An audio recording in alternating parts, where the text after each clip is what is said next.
One day, Shizuka is busy typing away on her laptop. Akira, an invisible man, takes a seat beside her. He is surprised when Shizuka acknowledges him, even though she is blind. Akira is confused by how easily she can tell where he is. Shizuka explains that she knows he is there because of his scent. Hearing this, Akira immediately starts sniffing himself, worried that he might smell bad. Shizuka panics and quickly explains that she didn't mean it in a negative way. She tells him that because she is blind, her other senses are much sharper than most people's. Akira is relieved, and for some reason the idea that he has his own distinct scent comforts him. Wanting to confirm something, he decides to test her. He turns himself completely invisible and asks Shizuka to try to find him. Shizuka listens closely and is able to pick up the sound of his footsteps. Slowly, she reaches out and grabs a part of his clothes, telling him that he is standing right next to her. Akira makes his clothes visible again, impressed with Shizuka. He tells Shizuka that he believes she is the only person who can find him, and the realization makes his heart race. Seeing her confusion, Akira decides to be more direct and asks her out to dinner. After the workday ends, the two prepare to leave together. Akira asks Shizuka if there is anywhere she would like to go. Shizuka struggles to answer, explaining that she hardly eats out because of her blindness. Instead, she tells Akira that she is fine with any restaurant he chooses. Akira remembers a restaurant, then asks Shizuka to grab his arm so he can lead her. Taking his arm, they walk through the streets. She notices that the way Akira walks feels different from usual. She begins to worry that Akira doesn't actually know where to take her and quickly assumes that she is the reason for his unease. Suddenly, Akira stops and asks if she smells something that seems appetizing. Shizuka takes a careful breath and points in the direction of a nearby restaurant, the same place Akira hopes to take her. He thanks her for helping him decide, and the two enter the restaurant together. Akira orders a large spread, explaining that he simply asked for the recommendations. Both of them smile since the dinner feels like an adventure, as neither of them has eaten there before. Shizuka takes a bite of one of the vegetables and admits that the flavor seems strange. Akira explains that she has eaten coriander. Hearing this, Shizuka giggles to herself and admits that this is also her first time eating out with a co-worker. Shizuka suddenly starts to think that Akira's intentions might be more romantic than friendly. Before she can dwell on it for too long, Akira encourages her to try another dish and places food onto her plate. He notices that she becomes a little stiff, and Shizuka admits that it is actually her first time dining with a man. She muses that this outing feels like a date. Akira immediately confirms that he intends it to be. The confirmation makes Shizuka nervous, and sensing her unease, Akira gently guides her hand to his chest so she can hear his heart pounding. Realizing that she isn't the only one feeling nervous, Shizuka is comforted and loudly announces it, unintentionally drawing the attention of the entire restaurant. After they finish eating, Shizuka's earlier nerves return. She pinches a part of Akira's clothing to keep close. Akira suggests that she should just hold on to him properly. His words make Shizuka panic, and she quickly comes up with several excuses while repeatedly insisting that she isn't opposed to holding him. Though he is invisible, Akira grins to himself, finding her reaction endearing. Shizuka notices the change in his voice and scolds him for teasing her. Akira responds honestly, telling her that he wants Shizuka to always be aware of how he feels. He even admits that he feels like skipping at the moment and playfully invites her to skip with him. This causes Shizuka to blush furiously, and Akira decides not to push her any further. Instead, he gently guides her hand to hold onto his arm properly and escorts her home. Once inside her apartment, Shizuka heads to her room to settle in for the evening. As soon as she lies down on her bed, she squeals in delight, overwhelmed by how well things are going between her and Akira. The next day at the office, Shizuka finds herself constantly thinking about Akira.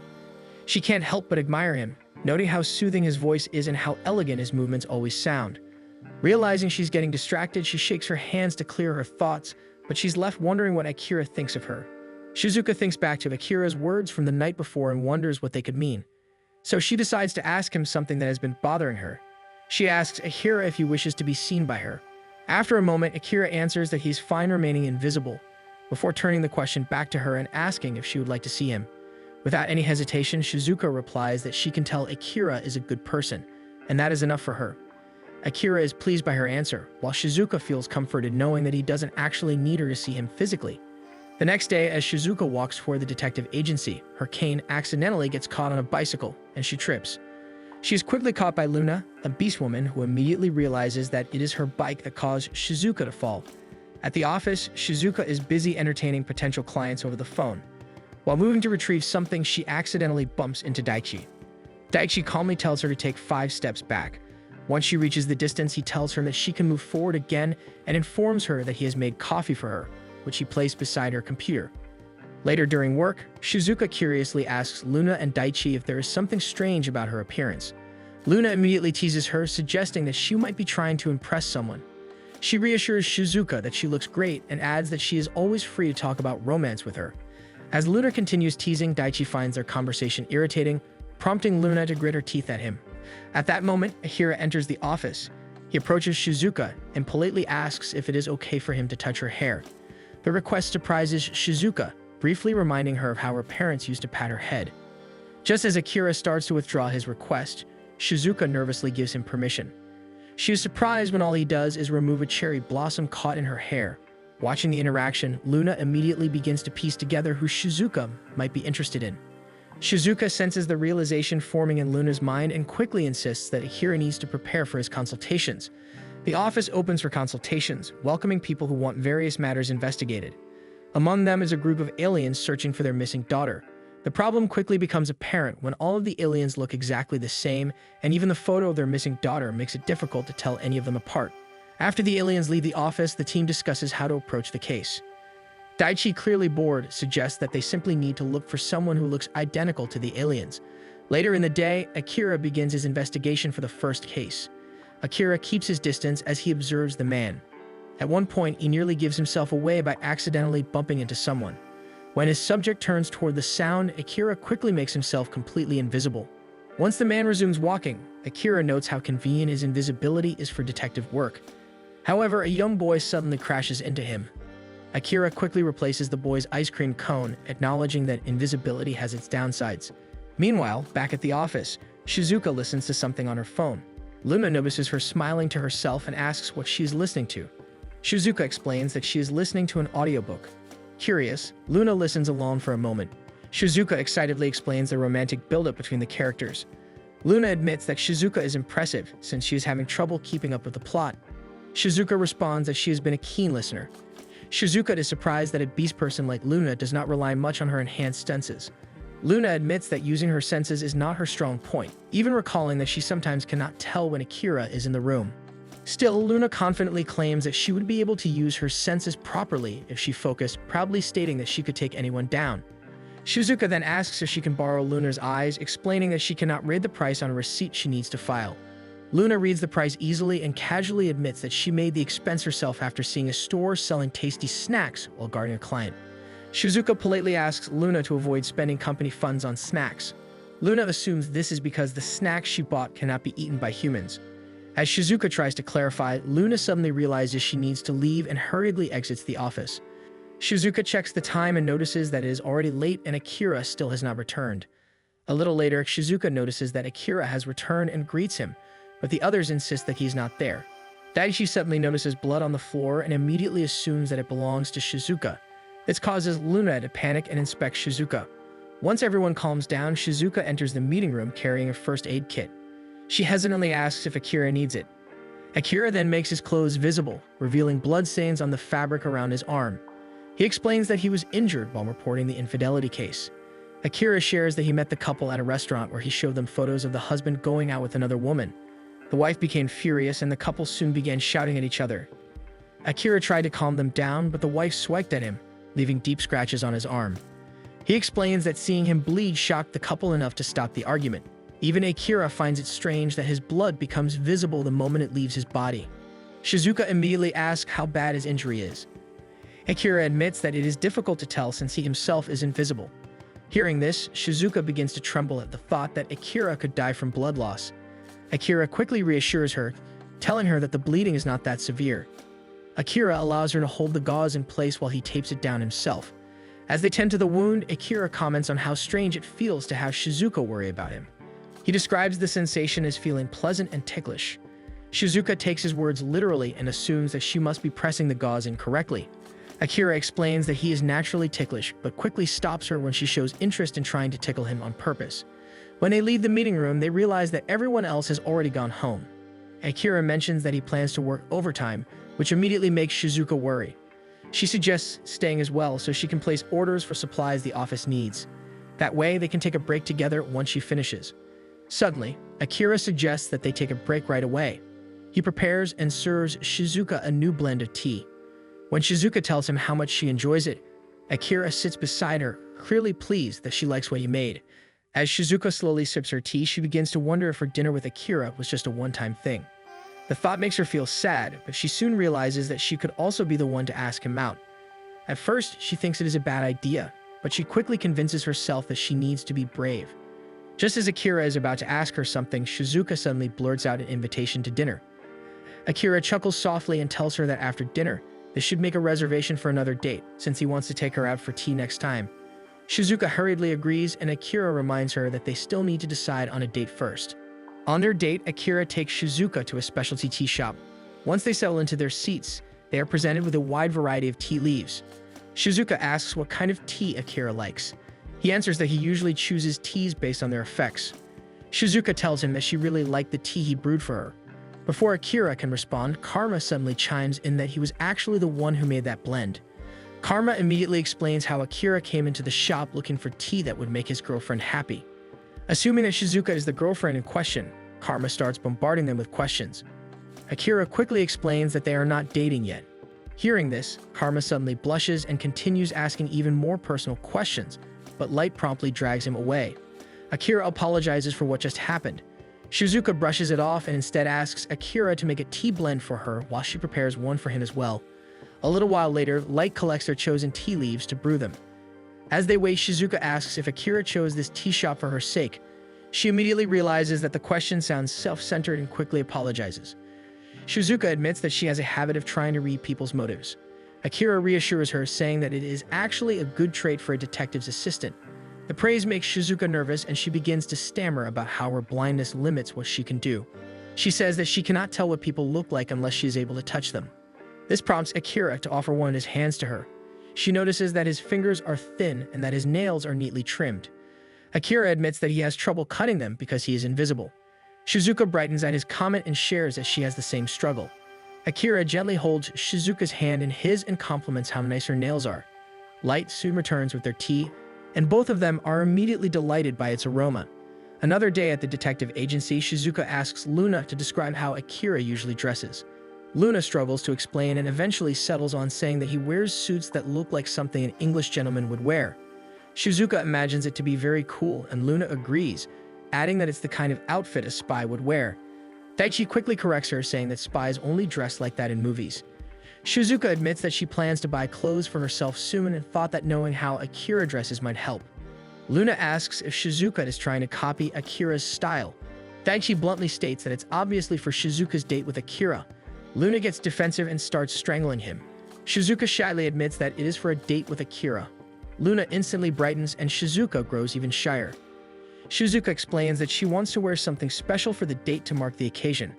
Luna hugs Shizuka and promises to go shopping with her. Daichi reminds Luna to actually think about Shizuka when choosing clothes.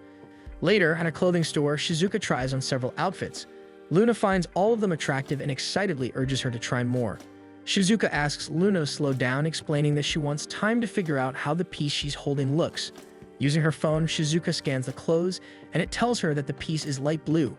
Luna notices the troubled look on Shizuka's face and offers to describe it to her instead. The two take a seat and Luna begins describing the sweater.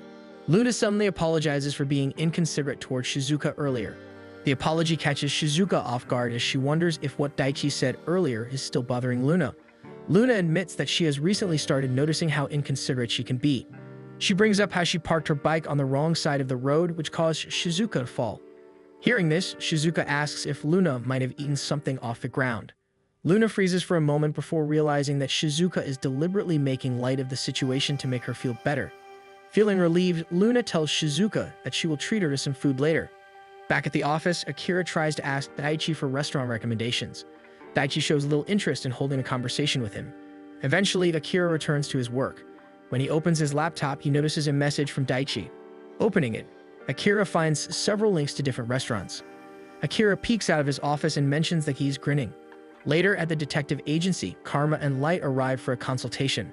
The two properly introduce themselves as a married pair of elves before moving into the consultation room. There, they explain that they have been dealing with strange, white-hooded figures recently. Light elaborates, saying that their stalkers often park their car in front of their shop and have bothered people on the street. She also mentions that the stalkers are taking photos of them. Karma blushes at the idea of having stalkers, but Light looks troubled as she adds that the stalkers are following them. Karma quickly interrupts, insisting that their stalkers did not follow them to the agency. Akira reassures the couple that they will deal with the situation as soon as possible.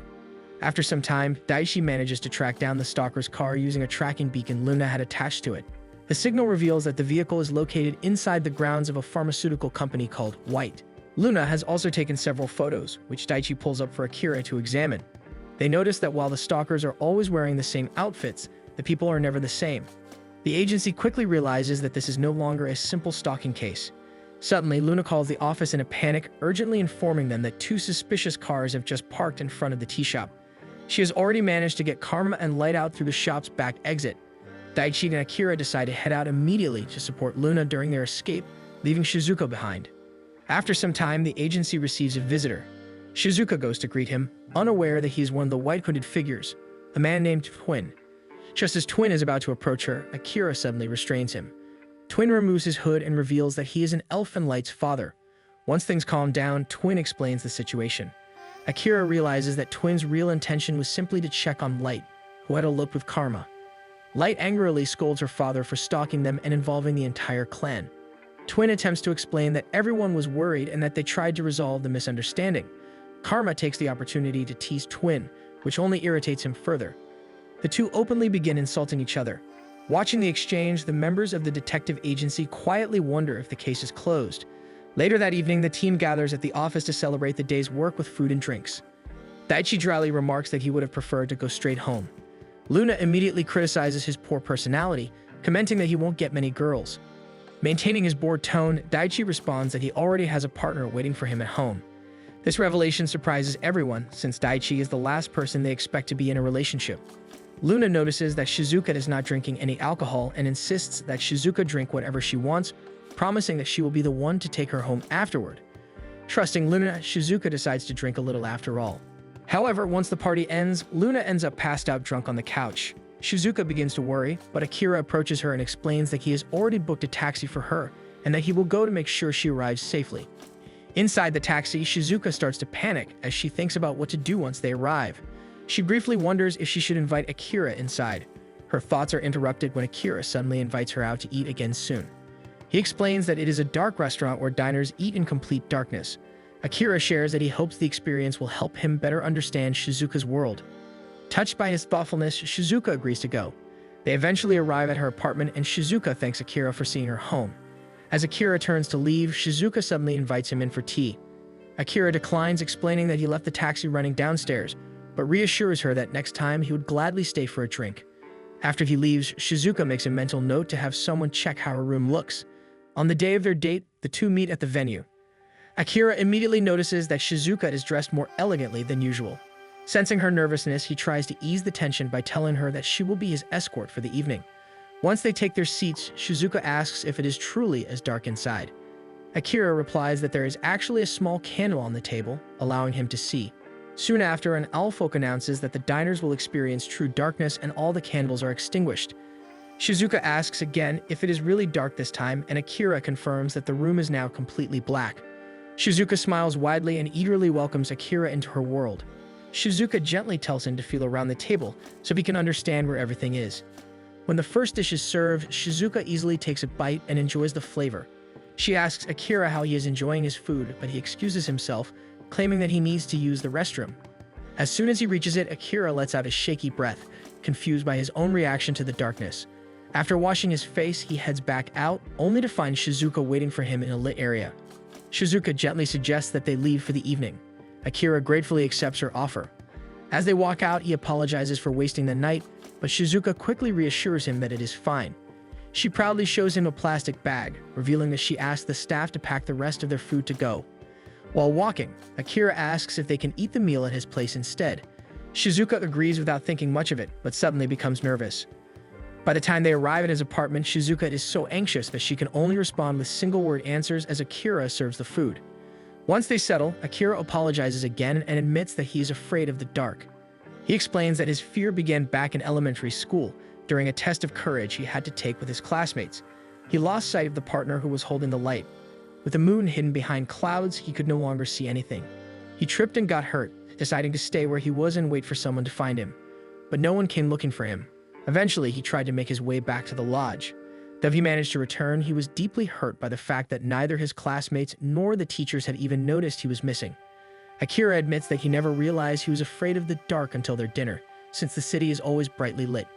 Hearing this, Shizuka suddenly surprises him by declaring that she will always notice him.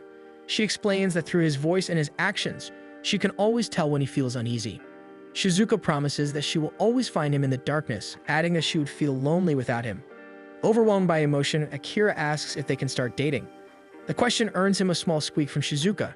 She hurriedly reassures him that she is not against dating, but admits that she is worried about what might happen after dinner. Understanding her concern, Akira reassures her that he has no intention of going too far tonight. Seeing how overwhelmed she is, Akira gently holds her by the waist, causing Shizuka to squeak again. He holds her close and tells her that he loves her. Shizuka remains frozen in place, still trying to process everything. At the office, Shizuka welcomes Akira back. She resumes her usual duties, but finds herself unable to concentrate, her thoughts drifting toward wanting more romantic moments with him. It has only been a week since they started dating, yet Shizuka already feels embarrassed whenever she thinks about it. Although they agree to keep their private lives separate from work, she is having a hard time doing so. Feeling that Akira works flawlessly as always, Shizuka decides to work diligently as well, hoping to keep herself from thinking about him. However, when Akira approaches her, she accidentally greets him in an overly casual tone. Akira apologizes, explaining that he wants to set aside their promise for now. As Shizuka struggles to process his words, she is suddenly pulled into his embrace. She melts into him, flustered, realizing that Akira has completely undone her attempts to steal her heart. When they pull away, Shizuka pouts and starts tickling him, insisting that he deserves punishment for breaking their promise. Outside, Daichi overhears them and wonders whether or not he should step into the office. After work, Akira offers to take Shizuka home. She agrees, realizing that this is the perfect opportunity to invite him into her home. Just before Akira calls for a taxi, Shizuka suggests that they walk instead. At the train station, Shizuka lightly bounces in place, giddy at the thought of inviting Akira over. She is just about to ask him when Akira cuts her off, telling her that the train is arriving. Inside the train, they stand very close to each other. Shizuka's face reddens as she thinks about sharing a cup of tea with Akira.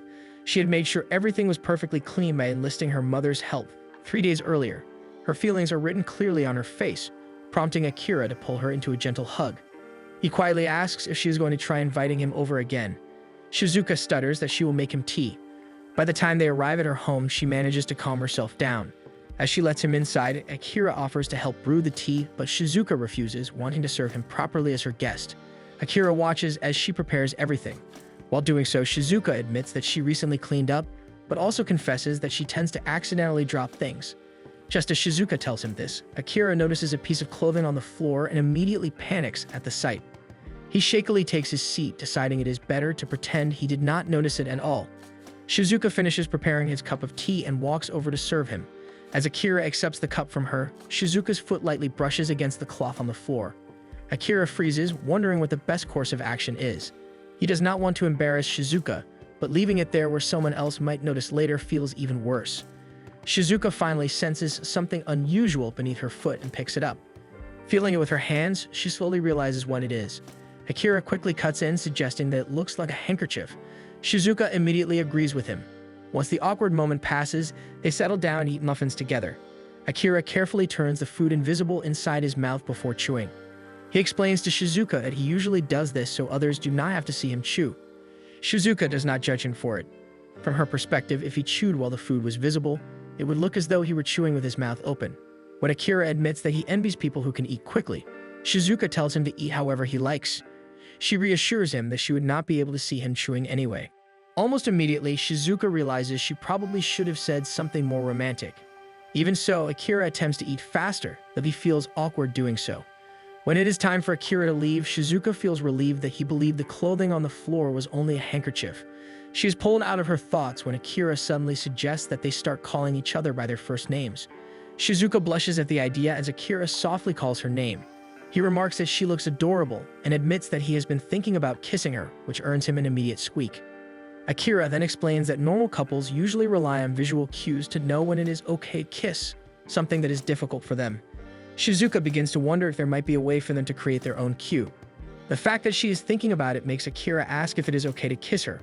Without waiting for her response, he lightly taps her forehead to mimic a kiss. Shizuka can tell it's a tap. One day at the office, the entire team is present and Akira bustles around sounding more energetic than usual. Shizuka is the first to notice and wonders if something good has happened. Akira brightens when she points it out and proudly explains that he bought a new suit and is wearing it today. He puffs out his front slightly to show it off and asks the others if it looks good on him. Luna bluntly states that since he is invisible, it is hard to tell. Akira fumbles a little at her comment and Shizuka hears the hurt in his voice. She wants to say something kind to cheer him up, but realizes she cannot, since she cannot even see the clothes herself. Daichi suddenly speaks up, telling Akira that he thinks the suit matches his vibe really well. Luna then adds that it does seem to fit him nicely. Hearing this, Akira immediately becomes enthusiastic again. Shizuka listens to the conversation from a distance, feeling slightly left out because she cannot take part in it. Noticing this, Akira approaches her and tells her that his suit feels nice. He gently guides her hands so she can feel the fabric for herself. With the same excitement, Akira continues talking about the suit to her, making Shizuka giggle as his enthusiasm reminds her of a child. Through this, she learns that Akira is actually fond of clothes, since they are the only way he can make himself seeable to others. Luna then asks how invisible people are able to turn even their clothes invisible. Akira explains that they release a substance that allows their clothes to turn invisible along with them. Shizuka asks if her hands would disappear if they held hands. Akira suddenly takes her hand, catching her off guard, and explains that it would not, since his ability only works on non-living things. Luna comments that being invisible must come with many benefits, but Akira replies that there are many rules placed on them, and they are not allowed to be fully invisible in public. However, he has a special license to do so because of his job. He then begins to enumerate the problems that come with being completely invisible. One day, Light welcomes Shizuka into the tea shop. This time, Shizuka brings her mother along. Shizuka's mother expresses her excitement about making her own blend. Light wonders to herself if Shizuka has told her mother about her relationship with Akira. On one of her visits to the office, Shizuka shyly admitted that she was dating Akira, and her bashful expression even had karma falling for her. Given how shy Shizuka is, Light assumes that she probably has not told her mother, so she decides to stay quiet. However, the moment Karma sees Shizuka, he immediately asks if Shizuka and Akira are already married. Light tries to quiet him down, but Shizuka's mother chuckles at the idea of Shizuka getting married.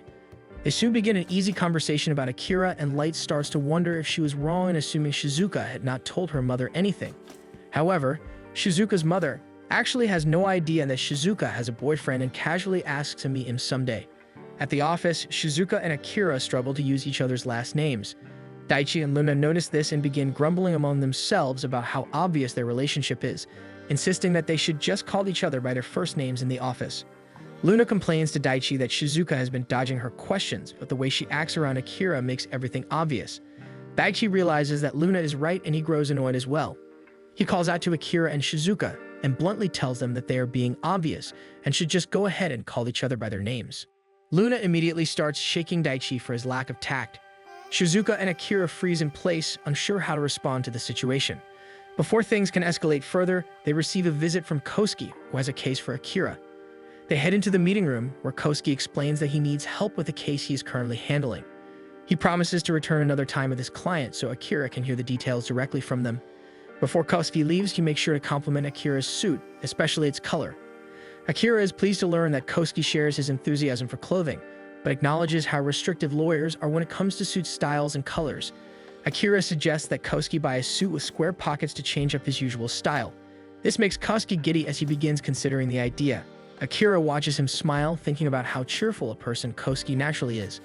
Kosuke bids farewell to the rest of the team, informing them that he left some snacks with Akira. He apologizes for not getting the animal snacks for Luna, but promises to bring some next time. Daichi firmly tells him not to, then reminds him to take care on his way home. Kosuke smiles and thanks Akira for always taking care of them. When Akira thanks him as well and mentions that Kosuke's firm is a valued partner, Kosuke gives him a strange smile. Later, during dinner, Kosuke complains that Daichi has not told the agency that they are dating. While Daichi does not see the point, Kosuke argues that the agency needs to know who to contact in case Daichi ever gets hurt. Seeing that Kosuke will not stop pestering him, Daichi promises to reveal him as his partner when Kosuke visits the office next week. Just as promised, Daichi bluntly tells the agency that Kosuke is his partner. Kosuke smiles brightly and hands Luna a bag of snacks. When Luna asks about their relationship, Kosuke begins sharing a story about a certain trip in the mountains, but Daichi cuts him off before he can say too much. One day, Shizuka is unable to go to work due to a fever and a cold. Akira calls her and offers to drop by. At first, she is hesitant, but then she quietly admits that she would actually like Akira to visit her. After ending the call, Shizuka blushes at how spoiled she sounds. She then remembers that her mother is around doing housework. She calls out for her. When she does not get a response, she wonders if her mother has already gone home. She does not realize that her mother is actually out on the balcony. Just then, Akira arrives at the door and Shizuka goes to welcome him. When he enters, he reassures her that he cannot catch a cold and that he has come to make her a warm meal. He immediately gets to work, and before long he is in her room, serving her a steaming bowl of porridge. Shizuka admits that she cannot smell it, which is understandable given her clogged nose. When Akira offers her the spoon, Shizuka shyly asks if he can feed her instead. She immediately tries to take it back, realizing how embarrassing the request is, but Akira indulges her and even offers to blow on the food. She quickly insists that he does not have to, but the sound she makes alerts her mother. As Akira feeds her, he notices a bit of fruit on her chin. He kneels on the bed so he can reach her more easily and gently wipes it away. At that moment, Shizuka's mother walks in. She apologizes for interrupting and introduces herself as Shizuka's mother. Shizuka's face turns bright red as her mother awkwardly explains that she was trying to stay out of the way so she would not disturb them, and says she will leave them alone so they are free to do whatever they want. As agreed, Kosuke brings his client for a case he wants Akira's help with. The agency is shocked when his client, Aya, walks in because she is invisible like Akira. Luna makes a crude remark which causes Akira to apologize, but Aya just laughs it off. She is simply too happy to meet another one of her species in the city. Akira responds kindly, and Shizuka notices that his voice sounds happier than usual. As Akira entertains the client, Luna takes the opportunity to tease Shizuka, pointing out how obvious it is that she suddenly becomes self-conscious. Daichi tries to ease her worries by reasoning that Akira's reaction is normal, since his species is quite rare. However, it does not comfort her at all, as she points out how eager Akira seemed to meet her. In the meeting room, Aya explains that she has been accused of theft at work. A box filled with money went missing in the office, and since the security camera footage shows no one, she was immediately accused because she is invisible. Unfortunately, she cannot explain herself to the company president because he is currently hospitalized. The vice president, who is acting as their head boss, is very insistent that she is the one who stole the money. Kosuke brings up that it is difficult to prove Aya's alibi because she was somewhere else at the time the crime took place. However, since invisible people cannot be identified on camera, her alibi will be rejected. After hearing her story, Akira assures Aya that they will handle the case. The rest of the team listens in from outside the door, and Shizuka cannot help but feel bad for Aya. After a while, Kosuke and Akira visit Aya's company and meet the vice president, Gamaiki. He visibly sweats while speaking to them, clearly not having anticipated that Aya would hire both a lawyer and a detective. Akira politely asks Gamaiki for the CCTV footage of the crime scene. Gamaiki provides it, but begins sweating even more. Akira notes that there is no interaction visible during the time when the safe is opened and checked the following day. Gamaiki quickly interjects, stating that he suspects Aya because she can turn both herself and her clothes completely invisible. He suddenly notices that Akira has disappeared. Gamaiki's handkerchief lifts into the air and begins patting away his sweat, while Akira's voice can be heard as he straightens Gamaiki's tie. Akira reappears and explains that he was simply demonstrating how full invisibility works. Invisible people are still tangible, and the things they interact with will still move. He refers back to the safe and points out that it has not moved at all, making it impossible for Aya to be the culprit. Gamaiki continues to sweat profusely as he apologizes for the misunderstanding, explaining that he panicked when the money went missing. Kosuke then brings out his laptop and shows Gamaiki another video, one that was taken shortly after Gamaiki took over for the president. The footage shows him hurriedly depositing bills into an ATM. Kosuke shares his conclusion, stating that Gamaiki took the money himself and deposited it, so it would not be traced back to him. With an invisible employee in the office, he then placed the blame on Aya. Gamaiki pales when he is exposed and panics even more when he finally notices that the company president has arrived during their discussion. Gamaiki struggles to explain himself as the president scolds him and forces the truth out of him. Sometime later, Aya visits the agency to express her gratitude. Akira and Kosuke bow politely and accept her thanks. After she leaves, they turn to the rest of the team and thank them for carrying out a swift investigation before the accusations against their client escalate further. Luna and Daichi credit Shizuka for how quickly the case was handled, pointing out that she is the one who schedules everything. Shizuka panics at the sudden attention and apologizes for rushing the case without permission. She does not admit that she did so because she sensed how important the case was to Akira, especially from the anger in his voice when he first heard the story. Akira surprises her by thanking her and bowing in return. He then suggests that they take a company trip as a reward for all the good work they have done. Luna immediately latches onto the idea, proposing that they go camping in the mountains. Even Kosuke seems eager to join despite Daichi's protests. Akira quickly agrees to the suggestions, and Shizuka smiles as she notices that the tone of his voice has returned to normal. On the day of the trip, Luna and Shizuka rejoice at being surrounded by nature while the men are busy setting up camp. Akira asks aloud why Shizuka is wearing sunglasses, and she explains that they protect her eyes from stray branches. Kosuke assigns Shizuka the task of grinding coffee beans so she can help out a little. Seeing Luna's struggles, Kosuke gives her a job by asking her to prepare the firewood. Akira notices that Kosuke is surprisingly skilled at camping and seems to genuinely enjoy it. Kosuke credits his fondness for camping to Daichi. As the group settles into the campsite, Akira invites Shizuka to take a walk around the area. She eagerly agrees, and soon they find themselves walking along a fenced path near the campsite. Shizuka enjoys the sounds of nature and the freshness of the air while Akira carefully guides her, making sure she does not get hurt on unfamiliar terrain. Shizuka remarks that she feels very safe with him, and Akira admits that he feels the same way. His words remind Shizuka of Akira's traumatic experience in the mountains, so she cautiously asks if being there is really okay for him. Akira admits that he felt some hesitation at first, but being with Shizuka makes him forget about it for the most part, and he feels safe beside her. He then spots a bench up ahead and suggests they take a short break. As they sit down, Shizuka confesses that she sometimes feels useless to him. Akira immediately reassures her, telling her that she's been a great help, especially during their most recent case. Shizuka explains that she rushed the investigation because it was unsettling to hear Akira sound genuinely angry. It made her imagine how devastated she would feel if Akira were ever accused of something similar. Realizing how emotional she sounds, she apologizes. Instead of dismissing her feelings, Akira leans closer and explains that historically, invisible people are often treated as prime suspects in many cases. Because of that, he is deeply grateful that Shizuka and the others acted quickly to clear Aya's name. He gently pulls Shizuka closer, causing her to stiffen in surprise. Akira chuckles softly at her reaction, earning him a mild scolding from her. With a fond smile, he lifts the sunglasses from her eyes and draws her in until their lips meet. Shizuka feels the gentle pressure against her lips and blurts out a question. Akira cheerfully confirms that he has just kissed her, earning a squeak from Shizuka as her face burns an even deeper shade of red. When Akira suggests they head back, Shizuka lightly tugs on his shirt and asks if they can spend a little more time together. Akira sits back down and pulls Shizuka closer once again. Later in the evening, Daichi and Akira sit by the campfire while Kosuke takes the opportunity to talk with the girls. He shares that he used to hate the mountains and gradually begins telling his story. He explains that he used to be overweight, which made it difficult for him to keep up with his classmates during a mountain climb. Feeling guilty, he insisted that his friends go on ahead since they were all heading in the same direction anyway. His friends continued forward while he kept moving uphill at his own slow pace. Soon, more and more students from his grade began passing him until he became dead last on the trail. As he looked up, he noticed Daichi walking only a short distance ahead. A wave of relief washed over him, knowing that he was not completely alone and that Daichi was someone he recognized from class.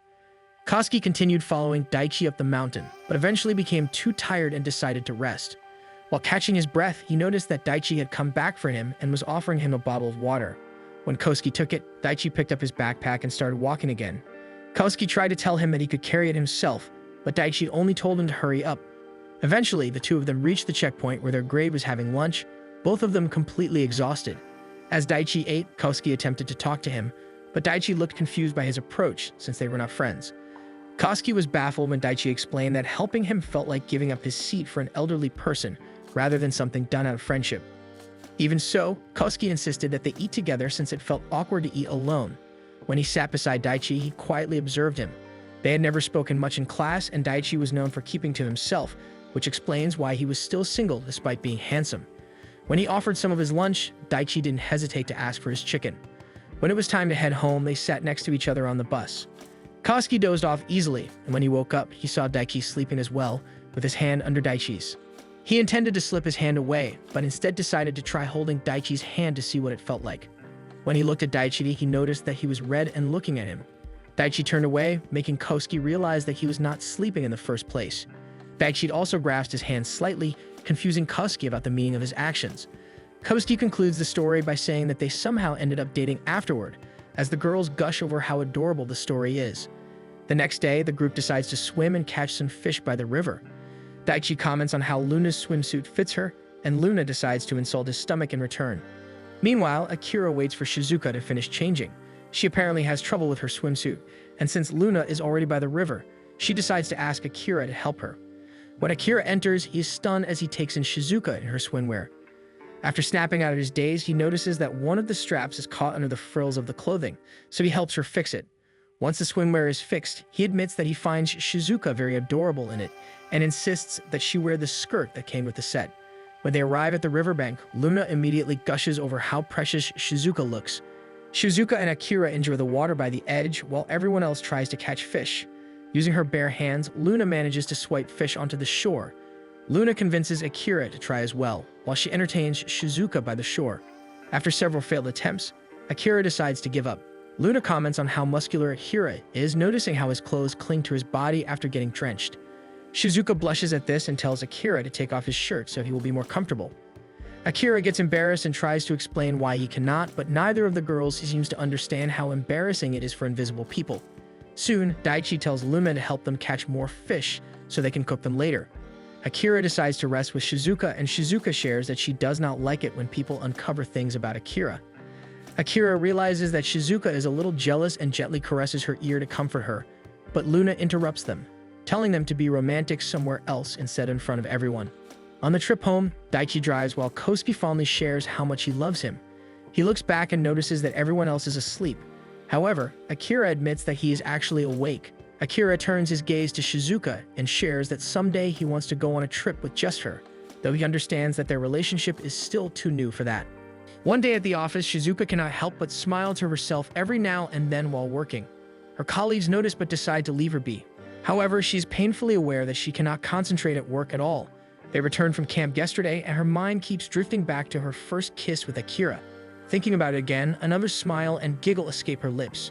She covers her face for a moment before forcing herself to resume work. Her colleagues quietly talk among themselves, noting that she has been like this the entire day. At the end of the day, Akira finally finishes his work and heads towards Shizuka so they can walk home together. He also suggests that they have dinner and stop by a bar. Shizuka seems tense, so Akira asks her what is wrong. She tells him that it's good that he does not seem affected by their kiss. He makes an uncomfortable sound, and Shizuka immediately panics, thinking she has somehow offended him. He gently guides her hand to his chest so she can feel his heartbeat, reminding her that he is just as nervous and excited as she is. He admits that he was also very excited back at camp when they sat together on the bench. He then asks her if she prefers men who are always uptight, and Shizuka shyly confesses that she prefers men who are a little bolder. After dinner, they head to a bar. Shizuka is curious about her cocktail glass, since it is the first time she has held one. Akira learns that Shizuka usually drinks at home and does not understand bars very well. He explains that bars are places where people go to enjoy a drink or spend time with someone special. She blushes and grows excited at his words, deciding that she needs to be bolder herself. With that in mind, she quickly finishes her cocktail and moves to sit right next to Akira. Once she settles beside him, she decides to be honest.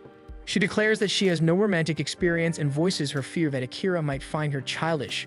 Akira gently tries to reassure her that she is perfectly fine as she is, but Shizuka insists that she has more to confess.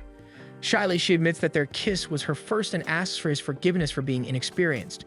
The way she says this only makes her more endearing to Akira, but he cannot help feeling a little concerned that she keeps apologizing for things. Deciding that Shizuka has had enough, he asks the bartender for some water. During the taxi ride home, Shizuka is already sober enough to begin regretting her words at the bar. She tries inviting him for tea when they reach her apartment, but he turns the offer down, making Shizuka worry that she really did disgust him. She feels completely down during their walk toward her door. When she bids Akira goodbye, Akira embraces her, acknowledging that he is aware of Shizuka's worries. He asks her if he is allowed to treasure her. The point does not seem to get across because Shizuka tells him that she feels treasured because he gave her a raise earlier. Since he feels like there is nothing to worry about, he decides to take his leave, but Shizuka feels like she has misunderstood something. One morning, it rains heavily in their town. Since he did not bring an umbrella, Akira arrives at the office completely drenched. He begins removing his shirt when Shizuka suddenly enters the office in an equally soaked state. Feeling self-conscious, he puts his shirt back on as he listens to Shizuka complain about how soaked she is. Feeling the chill in the air, he tells Shizuka that he will put the heater beside her and offers her a towel. Shizuka finds it odd that Akira has those items on hand and asks if he also got caught in the rain. Akira denies it and offers to find her a blanket while she settles by the heater. When he returns, Shizuka reaches for it but notices that Akira's hands are soaked. She feels his clothes and realizes that he has been lying about not being rained on, so she scolds him. Eventually, they end up huddled on the couch so they can share the blanket and the heater. Shizuka feels very shy about how closely they are pressed. She then feels Akira's hand take hers. Shyly, she admits that she is happy to share these small moments with him. Overcome with affection, Akira positions them so they can kiss, but Luna suddenly bursts into the office before their lips can even meet. One day, Shizuka recalls how much her mother, Yukari, wanted to meet Akira in person after the incident of their first meeting. This is what leads to today's scenario, with Yukari introducing herself to Akira. Both Akira and Yukari exchange pleasantries, with Akira even giving her a gift. Shizuka struggles to find something to talk about. She is a little concerned that this might end up leading to a discussion about marriage.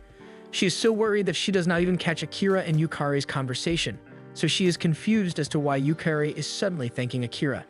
To answer Shizuka's question, Yukari reveals that Akira is promising her a 30% discount on his services since Shizuka is her daughter. Shizuka scolds Akira and asks Yukari why she would even need an investigation.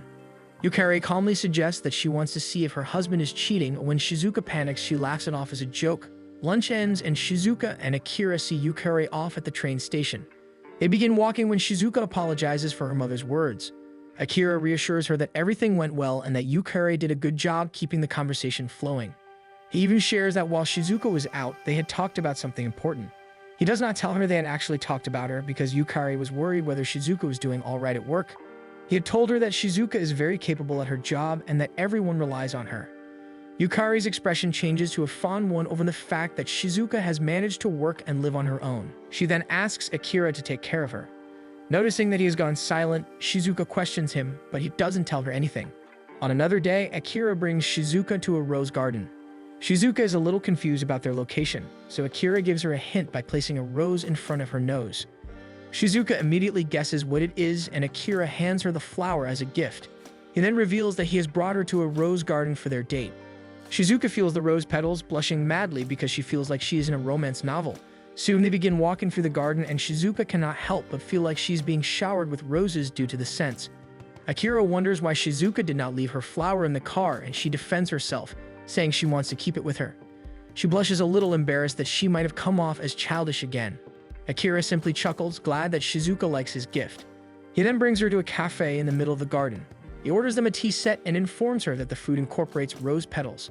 He hands her a plate and tells her where all the food is placed so she knows which ones she wants to try. As Shizuka takes bites from her plate, Akira comments that all the food looks cute. Shizuka becomes curious about his description and asks what he means by adorable. He decides to describe it in more detail so it is easier for Shizuka to picture in her head. However, Shizuka is too happy with the flavors, so her focus is simply on trying everything, and Akira can't help but think her joy is adorable. On another day at the office, Shizuka arrives early as usual. She is shocked when she suddenly feels unfamiliar hands wrap around hers and hears a loud voice greet her. In response, she lets out a scream and hits Karma, causing Akira to rush toward them. When Karma compliments her hit, Shizuka finally recognizes his voice, and Akira immediately places himself between them, scolding Karma for not being patient. Karma reveals that Light left their apartment with several bags and only told him that she would be gone for a while. So, feeling lonely, he decided to bring them some tea and hang out at the agency. Akira scolds him because today is a work day for them. Karma starts complaining, claiming he really needs company to get by. Still, he instantly brightens when Light calls him. He answers the phone expecting good news, but his voice immediately turns panicked, especially once Light drops the call. He turns his teary eyes toward Akira and tells them that Light said she is with her parents. He wails, convinced this might mean divorce. Shizuka tries to reassure him while Akira suggests he go home and try to call Light again. Karma refuses and hugs the table, insisting that he is staying here or else he might rot in his own loneliness. Shizuka feels sorry for him and suggests that they humor him. Without even waiting for Akira's approval, Karma suddenly declares that he will be staying with Akira. The next morning, Akira wakes up to the sound of his alarm when Karma bursts in, telling him that breakfast is ready. He says he even prepared a bath for Akira and teasingly suggests that Akira can have him. When Akira remains silent, Karma admits he is joking before cheerily going off to do other chores in the house. When Akira sits down for his meal, he asks if Karma called Light. Karma pales but hides his nervousness by saying that he has not because he is scared to ask her. With that, he declares he is going to stay with Akira longer. They head to the office together, and when Shizuka greets them, she voices her concern since Akira seems down. Karma insists that Akira is actually happier because he is doing a great job attending to whatever Akira needs. Akira feels annoyed that Karma is always so suggestive but tells Shizuka that he feels better since he is with her now. Karma then gets their attention again and tells them he will help with detective work. Karma and Akira end up tailing an eagle-like beastman. Akira notes that this will be a difficult case since the bird folk can fly. But Karma surprises him by using his ability to make their target's wings unusable. Karma reveals that dark elves can dampen other abilities, but they need to be in a negative headspace for it to work. His abilities are especially effective today since there is a high chance of him facing divorce. Seeing that this is really eating at him, Akira decides to invite him to stay at his place again. However, Karma must call Light as part of the deal. They return to the office and Karma stalls when trying to call Light to the point that Akira even offers to dial the number for him. As they bicker, Shizuka can't help but think that they seem like good friends. In the middle of a little squabble, Akira manages to call Light and soon her voice can be heard. Karma then huddles to one side of the office to talk to her, making it hard for Akira to make out the conversation. When the call ends, Karma suddenly announces that he will be heading home. Akira and Shizuka settle down with some tea, and Akira feels a weight suddenly leave his shoulders. When Shizuka asks if Akira dislikes Karma, he denies it. He admits that their personalities simply clash and that he is also a little jealous of how open and expressive Karma is with his feelings. Shizuka suddenly tells him that he should be more expressive right now. He struggles to understand her invitation and decides to lean his head on her shoulder. Shizuka begins patting it, but Akira feels unsure because it is unfamiliar. When he pulls away, Shizuka starts feeling around his face, admitting that she does not usually get this chance, not even with her family. Akira decides to repeat the motion on her face, making her instantly go red. He comments on how interesting it is that people's color changes, and he begins pressing her cheeks and moving around her face. Feeling embarrassed, Shizuka tries to do the same, but her hands accidentally end up in his mouth. One day at the agency, the staff eagerly wait for Akira to finish dressing. Once he emerges in a middle school uniform, Luna declares that his disguise as a student is perfect, since no one can tell his age because he looks so young. Next, Daichi dresses up as a police officer. Kasuke gets excited and begins taking photos, which makes Akira believe that their disguises are suitable for their mission. Luna tries to avoid putting on her own outfit, causing Daichi to pull her back and tell her to try it on. He insists that she should since Akira and he both modeled for everyone. Shizuka wonders why Luna does not want anyone to see her outfit, and Akira explains that it is a type of uniform. During the mission, Luna has to work a maid cafe, wearing a maid uniform and feeling ridiculous. Daichi scolds her for her attitude, reminding her that she needs to act like a maid in order to keep up appearances. When a regular customer calls her over, she scowls at him. Daichi quickly reminds her to stay in character, so she holds back her irritation and does what she is told. Her eyes drift to the other beast folk in the cafe, and she cannot help but envy their unpatterned fur. To her, it makes them look cuter and softer compared to her own patterned fur. At the end of the day, Luna returns to the office and hugs Shizuka out of exhaustion. She complains that the cafe had so many cute girls that it made her feel like she did not fit in. Shizuka tells her that Akira complimented her work because she managed to blend in and get information from their target. Luna says she will always do her job, but she just does not feel cute. Shizuka replies that she cannot judge her cuteness because she is blind. Then she gently pets Luna and reassures her that she definitely feels cute and that she is happy she gets to feel her softness. The compliment makes Luna embarrassed and she complains that Shizuka never lets her stroke her skin to make it even. So she decides that the two of them should go shopping instead. During their shopping trip, Shizuka notices that Luna only makes her try on clothes. She insists that Luna pick out something for herself as well. Luna breezily says that she only wants Shizuka to try on clothes because she enjoys watching her. However, Shizuka declines, saying she is tired and encourages Luna to shop for herself instead. While Shizuka changes back into her regular clothes, Luna holds up the dress she picked out for Shizuka and notices how the patterns are part of its charm. However, she knows that if she were to wear it herself, it would clash with her aggressive-looking stripes. Flustered, Luna snaps at the saleslady, insisting that it wouldn't suit her. They decide to take a break for food, and Luna asks Shizuka if she has ever envied someone, giving an example such as envying people who can see. Shizuka thinks about it and says that sight is not something she feels jealous of because she does not know what it is like to have it. She turns the question around, and Luna admits that she is jealous of her. Luna then wails that because Shizuka's skin is one color, clothes look cute on her. Shizuka asks if Luna wants to look cute, and Luna confesses that she feels insecure about her stripes. People call her cute at the maid cafe, but she is not the type of cute she wants to be. She shyly admits that she has been thinking about dyeing her fur so the markings would be bleached. Shizuka tells her to do it if she wants, but Luna says it is not that simple because of her heritage. Luna explains that she comes from a family of bobcats from Africa, and the stripes are a sort of trademark. Although she was born and raised in the city, she feels that changing her fur might dishonor her family. Shizuka then remembers something Akira once told her since he has been describing things to her lately during their walks. She remembers one evening when Akira told her that the full moon was beautiful. When Shizuka asked what made it beautiful, he explained that there is something nice about how the round yellow light of the moon looks against the black evening sky. Shizuka asked if a yuzu fruit on a shi of nori would count as something beautiful, since she has been told that a yuzu fruit is yellow and nori is white and black. Although the image sounded strange, Akira agreed that there was something beautiful about it. He added that what makes it special is that the two of them were together that evening. Shizuka giggles to herself as she recalls that night, causing Luna to groan since she is constantly daydreaming about her relationship with Akira. Feeling embarrassed for daydreaming, Shizuka decides to keep the memory to herself for now. Turning her attention back to Luna, Shizuka shares her thoughts about Luna's insecurities. Since Luna is hesitant to bleach her fur, Shizuka believes that Luna may not be as bothered by her stripes as she lets on, since Luna is the type to do something once she sets her mind to it. The next day, Luna decides to try on the dress she found cute but feels disappointed when she sees it does not suit her at all. As she moves to return it, a patterned lizard salesman named Akko suggests the same dress in a different color. Luna is about to decline, but she notices that he is patterned as well and is wearing patterned clothes that look good on him. He suggests a lighter colored dress, explaining that it would complement her better and that adding a belt accessory could help balance the look. Deciding to give it a try, Luna puts it on and sees that she does look cute, and she finally feels happy with how she looks.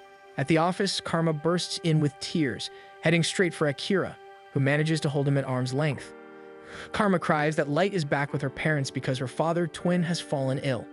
He says he hopes to stay with Akira and help out because his curses might overflow if he stays in a negative mood without a way to vent them. If he remains at the tea shop, his curses could affect the business and scare customers away since they usually cause misfortunes here and there. Akira understands the situation but asks how long Light will be gone. Karma answers in defeat that it will be 5 months. The thought of being apart from Light for that long makes him sink into depression again. However, Luna and Shizuka feel that something else may be going on. Later that evening, Shizuka and Luna decide to video call Light. When Light finally joins the call, she admits that her father is not actually ill, and the truth is that she is pregnant. At first, the girls are happy, but are confused about why Light is not telling Karma about the pregnancy, so she explains that the two of them are different kinds of elves. Because the birth rate among elves is low, Light elves usually return to their forest village during pregnancy, where the entire community cares for the mother and blesses the unborn child each day. Shizuka feels as though Light is being pampered like a princess. Light confesses that she is worried about Karma and does not want him to blame himself if anything happens to her. Hearing how worried Light is about Karma, Shizuka decides not to tell her that he rushed into their office in tears. However, Luna ends up telling Light exactly what happened that day. One evening, Akira and Shizuka walk through the streets, thinking about what they want to eat. They both settle on tomato hot pot and head to Shizuka's apartment to prepare it. They divide the tasks. Shizuka cuts the vegetables while Akira washes them. Akira feels uneasy about Shizuka handling a knife, so he is surprised when she cuts everything evenly. When Shizuka suddenly turns to speak to him, he panics for a moment but quickly reminds himself that she does not need sight to cut vegetables. Akira admits that he feels happy because they are now comfortable around each other and he is learning more about her. Shizuka blushes and says she is learning a lot from him as well. She mentions that at first she thought she recognized Akira by his scent but later realized it was just the smell of his suits. Akira realizes that he sprays fabric refresher on them, which likely overpowers any natural scent. He then asks if she would like to confirm his scent again. Not understanding the implication behind his words, Shizuka happily agrees. But when he mentions undressing, she suddenly grows nervous and tells him not to. With the pot boiling in front of them, they begin eating and enjoy the meal. They finish the entire pot and Akira hands her a dessert. He feels proud of himself for buying cream puffs, but Shizuka explains that cream puffs are difficult for her. Akira assumes that she cannot eat them, but she clarifies that the problem is that the cream gets all over her hands since she cannot see where to hold them properly. One evening, Light checks her messages before calling Karma. She agrees to speak with him as long as it is voice only. Karma quickly answers, reminding her to stay warm since it is cold and telling her how excited he is to see her again after 5 months. Light feels uneasy and asks if he is angry. Then she quietly admits that she is pregnant. Karma grows confused and asks why she did not tell him. She explains that she has more support and resources at home, then asks if he remembers what they promised each other when they agreed to get married. On the day they were getting married, Karma was hesitant to go through with it, feeling that he did not deserve Light. However, Light insisted that their family's conflict had nothing to do with them. Karma argued that he was worried about how his curse might affect her, but Light remained stubborn and reassured him that her blessing could nullify his curse. Even so, Karma struggled with guilt, and Light can see that it continues to weigh on him. Back in the present, Light tells him that she is scared he might run away again now that she is carrying their child. She finally lets her tears fall as she releases all her pent-up feelings. Karma calmly tells her that he already knows she is pregnant and that he has no intention of running away because he promised to stay with her. Apparently, after she left, he anxiously called Twin. Twin angrily told Karma to stay away from his grandchild. At the mention of having a grandchild, Karma realized what was happening. Light cries because Karma never told her that he had already figured it out, but Karma explains that he assumed she wanted it to be a surprise. He waits for her to calm down and gently asks what else she's been keeping from him. She replies that it is a secret he will see in time, and the answer is that he will wait. During the day, Luna returns to the dress shop where she met Akko, but cannot find him. Instead, a sales lady assists her and suggests a dress that she claims will suit her patterns. However, when Luna tries it on, she does not like it despite the praise she receives. She asks about Akko, and the sales lady goes to get him. When he sees Luna pacing, Akko asks why she's looking for him. Luna struggles to admit it and ends up looking irritated, but she finally tells the truth and says she needs advice on how to dress herself. Akko smiles warmly and decides to help her find something that suits her. She follows his advice, and together they put together outfits that genuinely make her happy. Akko explains that it is important to consider the weight of a pattern and how it interacts with her own. He adds that styling Luna is easy because she has a great figure. Luna shyly insists that it is not true, which is exactly why she specifically sought him out for help. Akko then introduces himself properly and hands her his business card. He shares that he hopes to open his own shop one day to cater to patterned customers. Luna accepts the card, promises to support him, and finally introduces herself in return. One day, Akira brings Shizuka to a flower shop. He tells her to pick any flower she likes, and she nervously asks if the shop has roses. The female shopkeeper selects 3 orange roses for Shizuka and calls her husband to wrap them. When her husband comes to the front, both Akira and Shizuka are surprised by how large he is. The shopkeeper explains that she is human while her husband is an Oni. At the mention of an interspecies couple and marriage, Shizuka finds herself thinking about her own relationship with Akira. The husband then hands them the bouquet, now including baby's breath blossoms.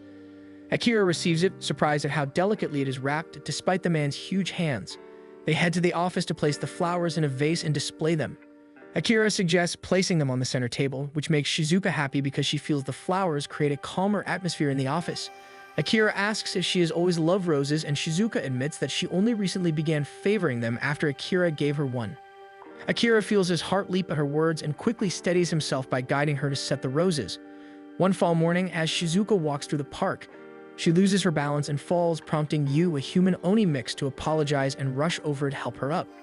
Yu is confused when Shizuka does not react to him being an Oni until she explains that she is blind. He gently instructs her to hold out her hand, then grasps it to help her stand, admitting that he is still learning to control his strength. He explains that he kicked a tree out of frustration. Earlier, he was playing with his friends but accidentally hurt one of them because he could not control the force of his touch during a game of tag. Shizuka listens to him and gently advises him to make up with his friends, offering him some helpful suggestions. A few moments later, he returns to his friends. They are all worried about him but are unsure how they can continue playing together. Yu pulls out a cattail and suggests using it to tag one another so he will not hurt anyone. He demonstrates by lightly tapping one of them with the plant. The girl he accidentally hurt earlier agrees that it is a good solution so they can all keep playing. The others suggest using cattails as well since it seems safer for the beast folk and also more fun. Shizuka smiles as she overhears them and continues on her walk. On another occasion, Akira reviews details of a case when Karma curiously checks on him. He notices that the image Akira is studying is of the bird folk he cursed the last time he helped with a case. It turns out that the same bird folk is now a suspect in the current investigation. Karma tries to earn praise for his previous help, but Akira bluntly points out that the bird folk had done nothing wrong that day. Suddenly, Yu arrives at the office looking for Shizuka, who greets him warmly. Karma grows curious about his visit, and Akira explains that Yu is there for his school project. Shizuka brings Yu into Akira's office and introduces them properly. Yu notices the photos on Akira's desk and mentions that he has seen the bird folk before. Akira asks how he knows him, and Yu explains that while he and his friends were playing, the bird folk scolded them and demanded they clear the area. He tells Akira exactly where they had been playing. Akira quickly gathers the rest of the agency for a meeting while Shizuka keeps Yu entertained. However, Yu's eyes and ears occasionally drift toward Akira's discussion nearby. When Akira announces that he is heading out, Yu asks Shizuka if he will be going to the same area where they used to play. Shizuka grows nervous and admits that she is not sure. Yu decides to pack his things and leave, even though Shizuka insists he wait for Luna. But Yu has already rushed out the door. He catches up to Akira, keeping his distance so he will not be noticed. The thought of secretly following a detective on a mission fills him with excitement. Yu decides to take a picture, but when he pulls out his camera, Akira is nowhere in sight. Panicked, Yu rushes forward to search for him, unaware that he has just passed Akira, who has turned completely invisible. Akira is troubled after recognizing Yu since the operation becomes far riskier than planned, so Akira changes routes to keep him out of danger. Moments later, Akira arrives at the area Yu described. He turns fully invisible and quietly observes the suspects nearby. Suddenly, he hears a commotion. He spots Yu being dragged by one of the men from the suspicious group. Yu struggles against their grip, and a bird folk recognizes him as the kid who had been hanging around the area the other day. They begin to suspect he is a spy. One of the men comments in surprise about how strong he is. Hearing that, Yu immediately stops struggling, afraid that he might accidentally hurt them. They guide him into a storeroom and shut him inside while they continue packing the goods they intend to sell. Alone in the dark, Yu's thoughts spiral as he thinks of the possibility of being sold or even thrown into the ocean. The terrifying possibilities make him cry, which only irritates the men outside. Then he suddenly hears Akira's voice. Yu nearly screams when a gloved hand appears out of nowhere. Akira quickly covers his mouth before he can make a sound, then removes his hand and whispers for him to stay quiet and wait for backup. Yu's eyes sparkle with admiration as he feels inspired to become a detective one day. When the men close the storeroom door completely, Akira safely reveals himself so he can untie Yu without startling him. Outside, the men decide it is better to abandon the shop and transfer their goods elsewhere. They switch off the lights, plunging the storeroom into darkness. For a brief second, Akira panics at the sudden loss of visibility. But when he hears Yu being anxious beside him, he forces himself to stay composed. He takes out his phone and turns on the flashlight. In the dim glow, Yu asks why Akira decided to become a detective. Akira admits that once during an incident long ago, he had desperately wanted someone to find him, but no one did, so he chose to grow into someone who can find those who want to be found. When Yu calls him a hero, Akira is taken aback. Just then, his phone rings. He answers, and it turns out to be Shizuka. He quietly tells her that he is inside the storeroom with Yu. He then asks if she can keep talking to him on the line. Shizuka is puzzled by Akira's request, but decides to tell him a fairy tale, complaining that it is the only thing she can think of on the spot. Deciding it is better than silence, Akira encourages her to continue. However, Shizuka does not seem to remember the original story very well. She ends up mixing different fairy tales together, giving outrageous descriptions from completely separate stories. In Akira's mind, the central characters, an elderly couple, sound strangely athletic for their age. Eventually, Daichi interrupts her rambling. Shizuka quickly informs Akira that Karma and Lumina have already arrived at the scene. Outside, Karma keeps himself hidden as he quietly casts curses. An ogre among the group suddenly topples over and causes the boxes he was carrying to fall. While the men are distracted, Luna manages to place a tracker on their van. She watches as it drives off and asks Daichi if she is free to handle the remaining men herself. Daichi gives her permission with the condition that she stays in control. Leaping from her position on the rooftop, Luna lands and knocks one man out instantly. She warns the others, giving them a chance to surrender. Instead, to charge at her, but Luna swiftly overpowers them. One man falls to his knees and begs for mercy. When Luna lowers her guard, he suddenly pulls out a weapon and begins firing at her. Though startled, Luna quickly regains her composure and subdues him as well. She begins tying them up, but the bird folk regains consciousness and attempts to flee. The bird folk remains confident, believing he can simply fly away. But the moment he launches himself into the air, he is surprised when Luna leaps up after him and grabs him midair. She lets out a manic laugh as she beats him down. All of this is heard through Daichi's earpiece. He sighs heavily, remembering that he had warned her to stay in control. Once everything is settled, Karma heads to the storeroom to free Akira and Yu. He takes the opportunity to tease Yu, who boldly fires back at him. Neither of them senses a thug nearby preparing to strike until Akira swiftly knocks the man out. Yu and Karma both stare at him in awe. Akira calmly gives them instructions, bringing them back to their senses. From the phone, Shizuka's worried voice calls out. Akira reassures her and explains what just happened. He thanks her softly, admitting that hearing her voice helped him stay calm. Later that afternoon, Akira finds himself dreaming about the past. He is once again wandering through a dark forest, unable to find his way out.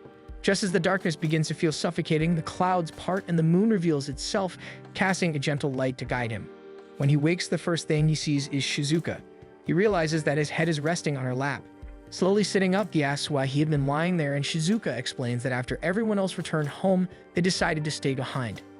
She admits that she had eagerly convinced him to let her be his lap pillow for a while, since it was something she had always wanted to try. The moment his head touched her lap, he drifted off to sleep.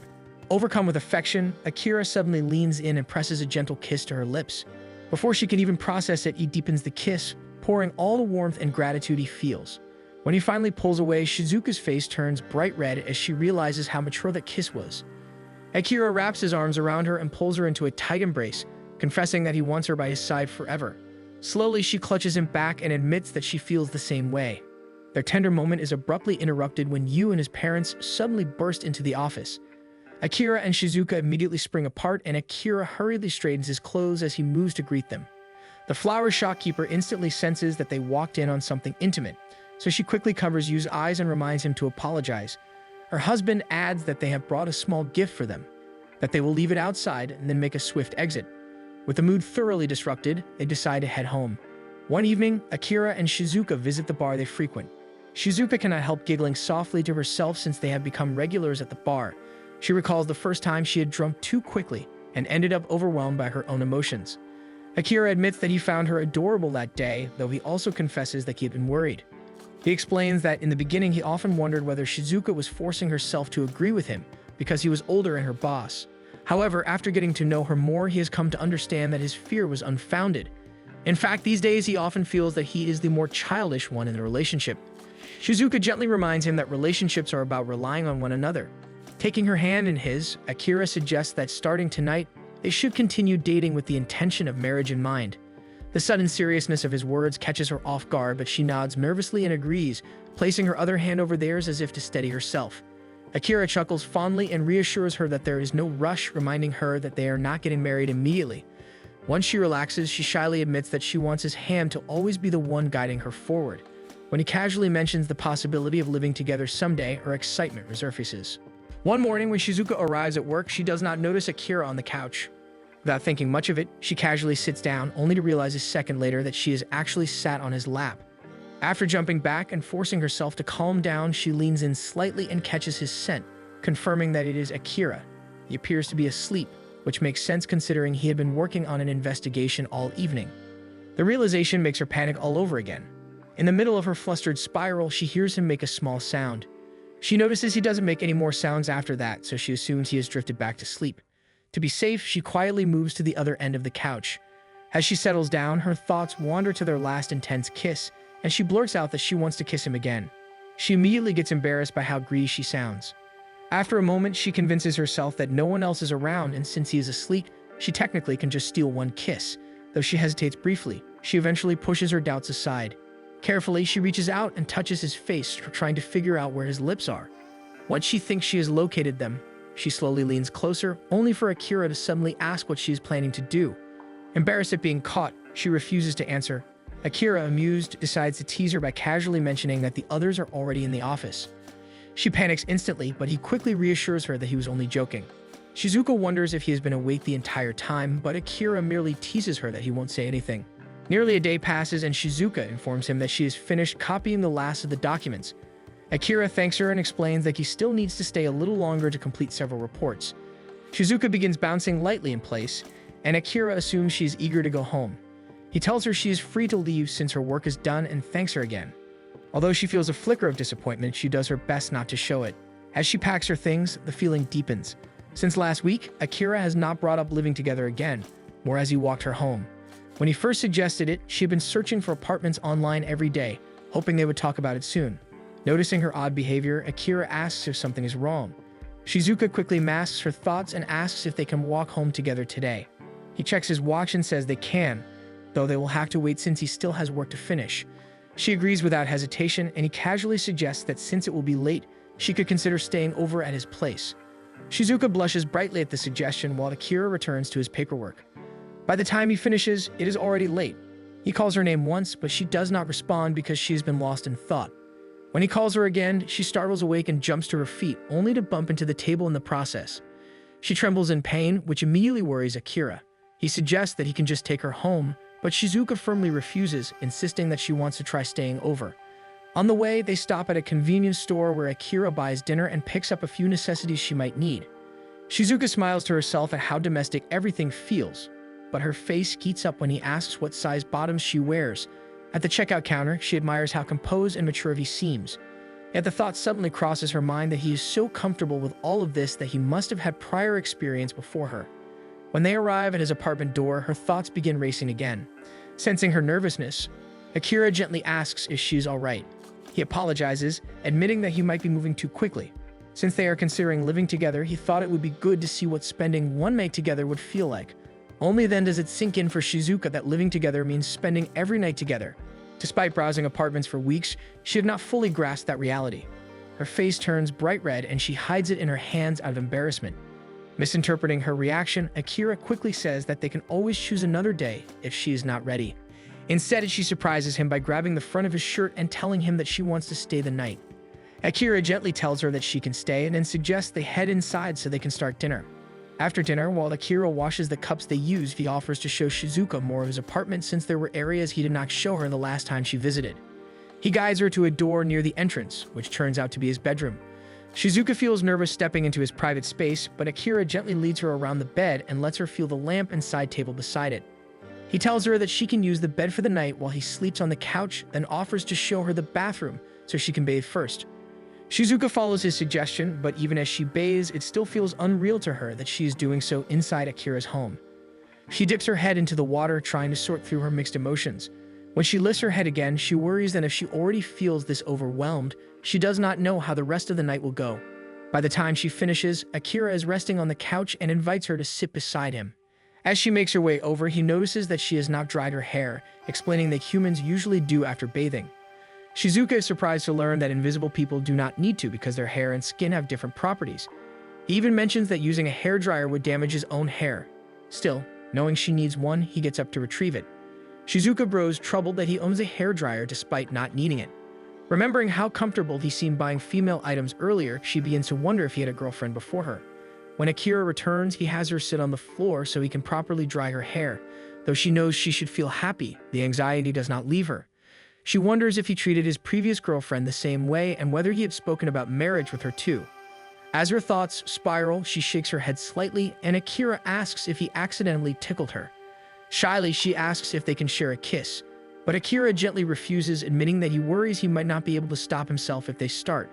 Shizuka blushes at what he implies, and even after he tucks her into bed and wishes her good night, her face remains red. The next morning, Daichi approaches Shizuka and asks about Karma, mentioning that he has not seen him around lately. Shizuka explains that Karma has returned to his tea shop after using a lot of his cursed energy from their last major investigation. He deemed it safe to reopen and even mentioned that he felt inspired by the way Akira works. Daichi accepts the explanation and prepares for work, but Shizuka suddenly asks why he decided to live with Kasuke. He was hoping the question was work-related and considered avoiding it, but seeing her expectant expression, he reluctantly answers. Slightly embarrassed, he says they decided it was simply the most efficient choice and reminds her that he prefers to keep his personal life private as a detective. Shizuka suspects he is just embarrassed. Since she wants advice for her own relationship, she mentions that she might ask Kasuke instead, but Daichi quickly tells her not to, knowing Kasuke would reveal too much. Based on her questions, Daichi already guesses that she and Akira are thinking about living together. He warns her not to compare their situation to his and Kasuke's, adding that he senses she is worried about more than just cohabiting.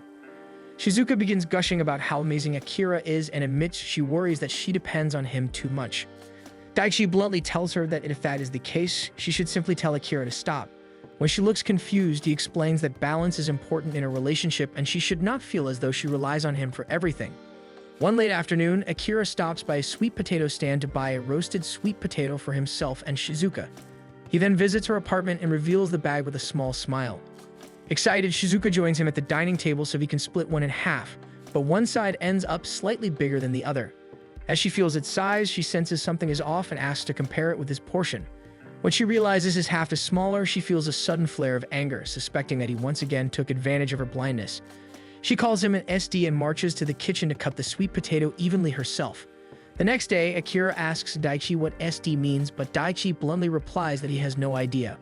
Later, at Akira's house, Shizuka apologizes for acting rashly, but Akira tells her that she thinks too highly of him.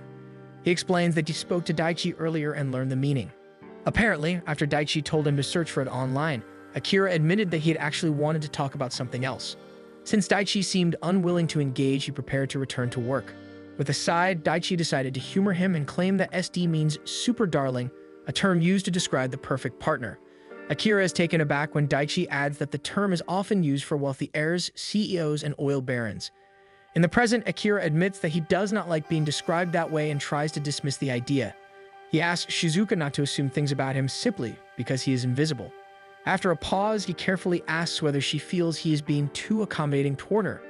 Shizuka attempts to reassure him, saying she has no right to complain since he takes care of her. But Akira insists that honesty is important between them. She grows touched that he is still thinking about her feelings, especially when he clarifies that he is not trying to take advantage of her. Because of his position in life, he simply wants her trust. Hearing the strain in his voice, Shizuka asks if he believes she does not trust him. Akira struggles to answer and takes a deep breath, explaining that he only wants to be considerate of her feelings, though this answer frustrates her further.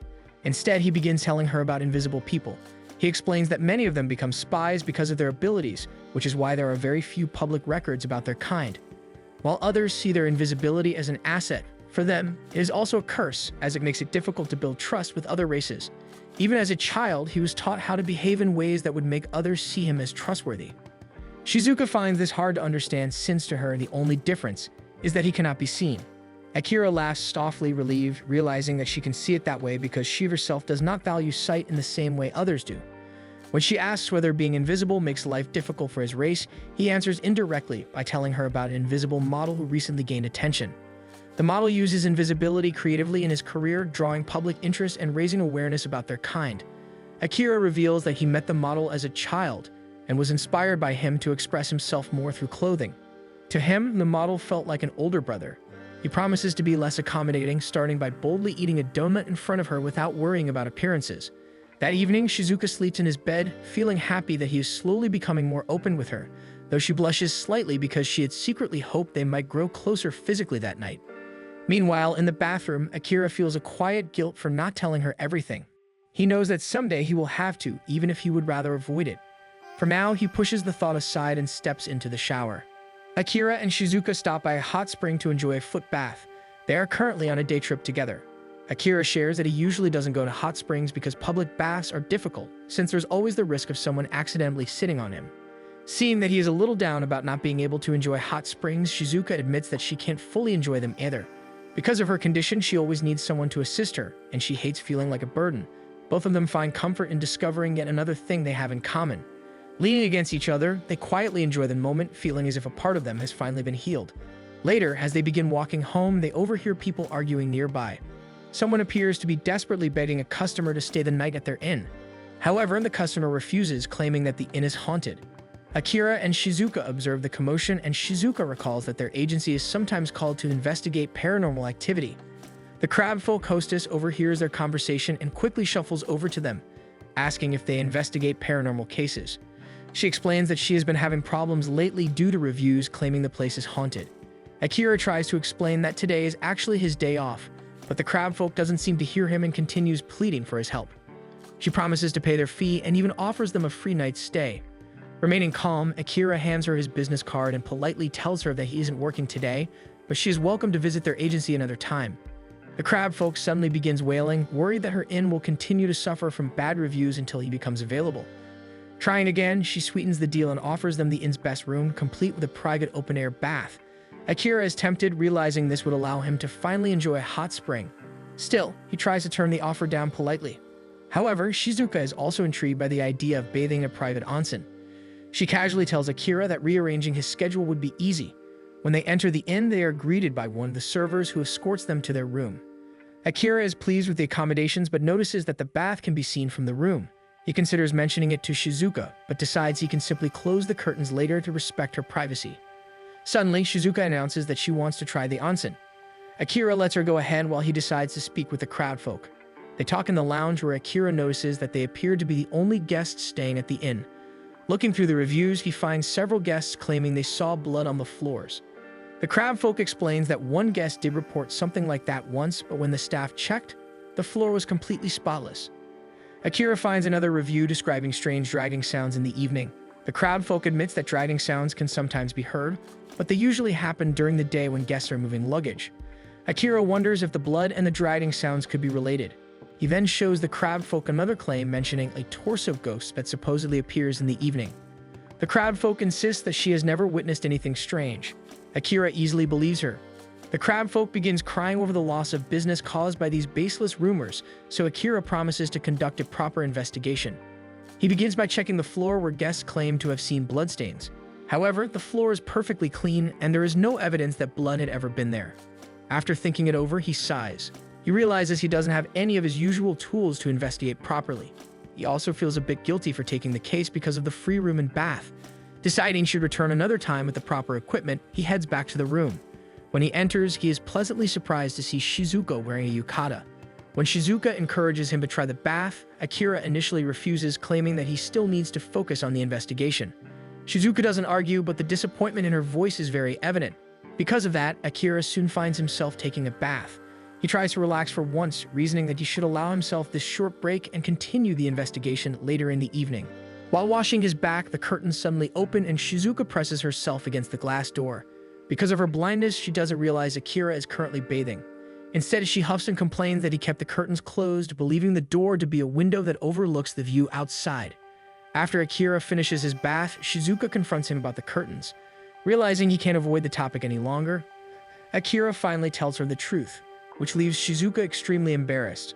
However, Akira reassures her that she shouldn't feel that way since no one can technically see him. Still, Shizuka feels uncomfortable about the situation because she knows Akira does feel a bit of embarrassment. An awkward silence settles between them, so Akira suggests they enjoy their meal first. Suddenly, they hear strange driving sounds nearby.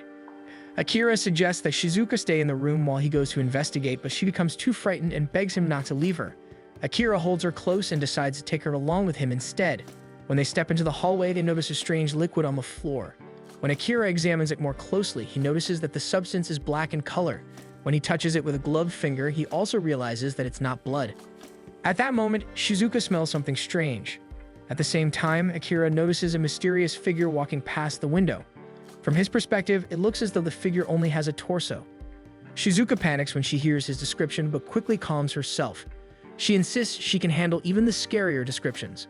As the driving sound grows closer, Akira instinctively places a protective hand in front of Shizuka. However, once he recognizes the figure approaching them, he calmly tells Shizuka that the case has already been solved. A little later, Akira gathers with the crab folk and explains that the ocean view ultimately helped him uncover the truth behind the supposed paranormal activity. He then proceeds to explain the mystery behind the strange occurrences.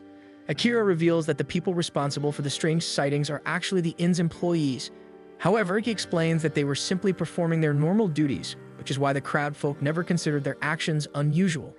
First, he explains the strange driving sounds. Apparently, one of the attendants had been spending many late nights working at the inn, but on that particular day, she was allowed to leave earlier than usual. While heading home, she realized that she had forgotten her kimono cord and hurried back through the hallway to retrieve it. Because of the way she rushed, she created several strange noises.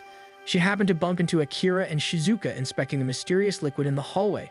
The attendant admits that she has been making a lot of noise in the evenings recently because she often rushes through her work. Next, Akira explains that the supposed bloodstains on the floor were actually squid ink. While he and the attendant were speaking, a squid folk employee arrived to clean the ink. Apparently, the squid folk had been sneezing, causing ink to occasionally spittle onto the floor. Shizuka then chimes in, saying that she had recognized the smell. The crab folk scolds the squid folk for not bringing a handkerchief, but he insists that he does carry one. Unfortunately, he often can't pull it out quickly enough when he sneezes. Akira mentions the strange figure he saw earlier. After hearing his description, the staff realizes who he is referring to. The figure soon approaches them to greet the group. It turns out to be another employee, a merfolk with a black tail. Because of the darkness, the tail blends into the shadows, making it appear as if the person only has a torso. Akira explains that all three employees are part of the night shift and simply didn't realize that their normal activities were unintentionally frightening the guests. He realized the truth after noticing how close the inn is to the ocean. Sea-dwelling people prefer working near the sea, and since these workers are used to their own habits and physical traits, nothing about their behavior seems strange to them. However, most land dwellers aren't familiar with those habits or how their bodies function, which led many guests to misinterpret the situation. The staff admits that their actions are normal for them, so they never imagined they were disturbing the guests. As if on cue, the squid folk suddenly sneezes again. Akira then tells the crab folk that they can discuss solutions the next day so the inn can properly address the bad reviews. With everything settled, Akira and Shizuka return to their room. Once inside, Shizuka flops onto her bed while Akira admits that he plans to sleep right away. Shizuka feels a little disappointed and sits up to remove her cloak as she praises Akira for solving the case. She then asks if it would be okay for them to kiss, not realizing the effect her request has on him. Instead of giving in, Akira slips under the blanket and tells her that they should go to sleep since they have an early morning ahead. They wish each other good night and settle into their beds. However, something begins to bother Shizuka. Quietly, she tells Akira that she feels like he has been holding back lately. Just as quickly, she dismisses the thought, saying it must be her imagination because it has been such a long day. She turns away from him to sleep, but her mind keeps wandering. She starts to think that Akira is probably someone who isn't into physical affection. Then she wonders if she isn't physically attractive. She doesn't fully understand the concept the way sighted people care about it, but she has heard that appearance can matter. To her, Akira's hesitation begins to feel like confirmation that she might be unattractive. Shizuka quietly begins to cry and apologizes for being ugly, which causes Akira to sit up abruptly. Alarmed, he asks where such an idea came from. Through her tears, she says that he hasn't been affectionate with her. Akira quickly moves in front of her and gently holds her shoulders, deciding that they need to talk things through. He explains that the reason he has been holding back is because discussing it would require him to talk about his ex-girlfriend. He shares that before opening his own agency, he worked for a large detective company. During that time, he was in a relationship with a female beast folk. She tried hard to understand what life was like for him as an invisible person, and he, in turn, did his best to understand her. Their relationship eventually grew intimate, but in the end, his ex-girlfriend broke under the strain. She found that she couldn't handle being touched by someone she couldn't see. They tried to work through the issue, but Akira realized that she was only enduring it so she wouldn't hurt him. Seeing her struggle like that made him feel terrible, and eventually the two of them decided to end the relationship. After he finishes explaining, Shizuka suddenly leans closer to him, reaching out as if searching for something. She's trying to find his mouth, but instead ends up kissing his cheek. She shifts slightly and brushes against his nose, then finally finds his upper lip. Growing a little playful, she kisses his eyelids as well, slowly mapping out the shape of his face. Before long, she ends up sitting in his lap, and the two share a deeper kiss. After a moment, Akira gently suggests that they simply sleep together for the night. Shizuka readily agrees, and Akira helps adjust her yukata before they settle under the covers. As they lie together, Shizuka quietly admits how much she loves his scent. Akira notes that this is the first time she has said she loves him. Realizing this herself, she panics. She begins hurriedly confessing her love for him, and in response, Akira holds her close and tells her that he loves her dearly too. Akira and Shizuka return to the office and offer the others treats that their client gave them. While Luna expresses delight, Daichi does not seem very happy because of the trouble their absence caused. Still, he accepts the matcha-flavored pudding and begins eating it at his desk. One evening, Kosuke rushes into a restaurant where he is supposed to meet the girls from the agency for dinner. He apologizes for being late, explaining that he had been busy collecting evidence for a case. The case happens to be in partnership with Akira's agency, and he tells the girls that Daichi has been helping him gather evidence. Earlier, Kosuke felt guilty about relying on him and offered to ask another detective agency for help, but Daichi insisted he could handle it and began searching through piles of trash for evidence himself. By sunset, Daichi managed to find the receipt Kosuke needed for the case and handed it over. Kosuke blushes as he recounts the story, admitting that Daichi always manages to make his heart flutter. He asks the girls to keep his gushing a secret from Daichi. Luna finds it amusing that Daichi ended up with such a loving partner, which makes Kosuke wonder if Luna herself is not interested in anyone. Luna briefly thinks about Akko, but tells him she is not sure if what she feels is romantic. Still, she admits that she feels like she has found someone who shares the same wavelength as her. She explains that ever since meeting Akko, she has enjoyed shopping for herself more because it feels like he truly understands her style. Kosuke smiles knowingly and comments that finding someone who understands you is important.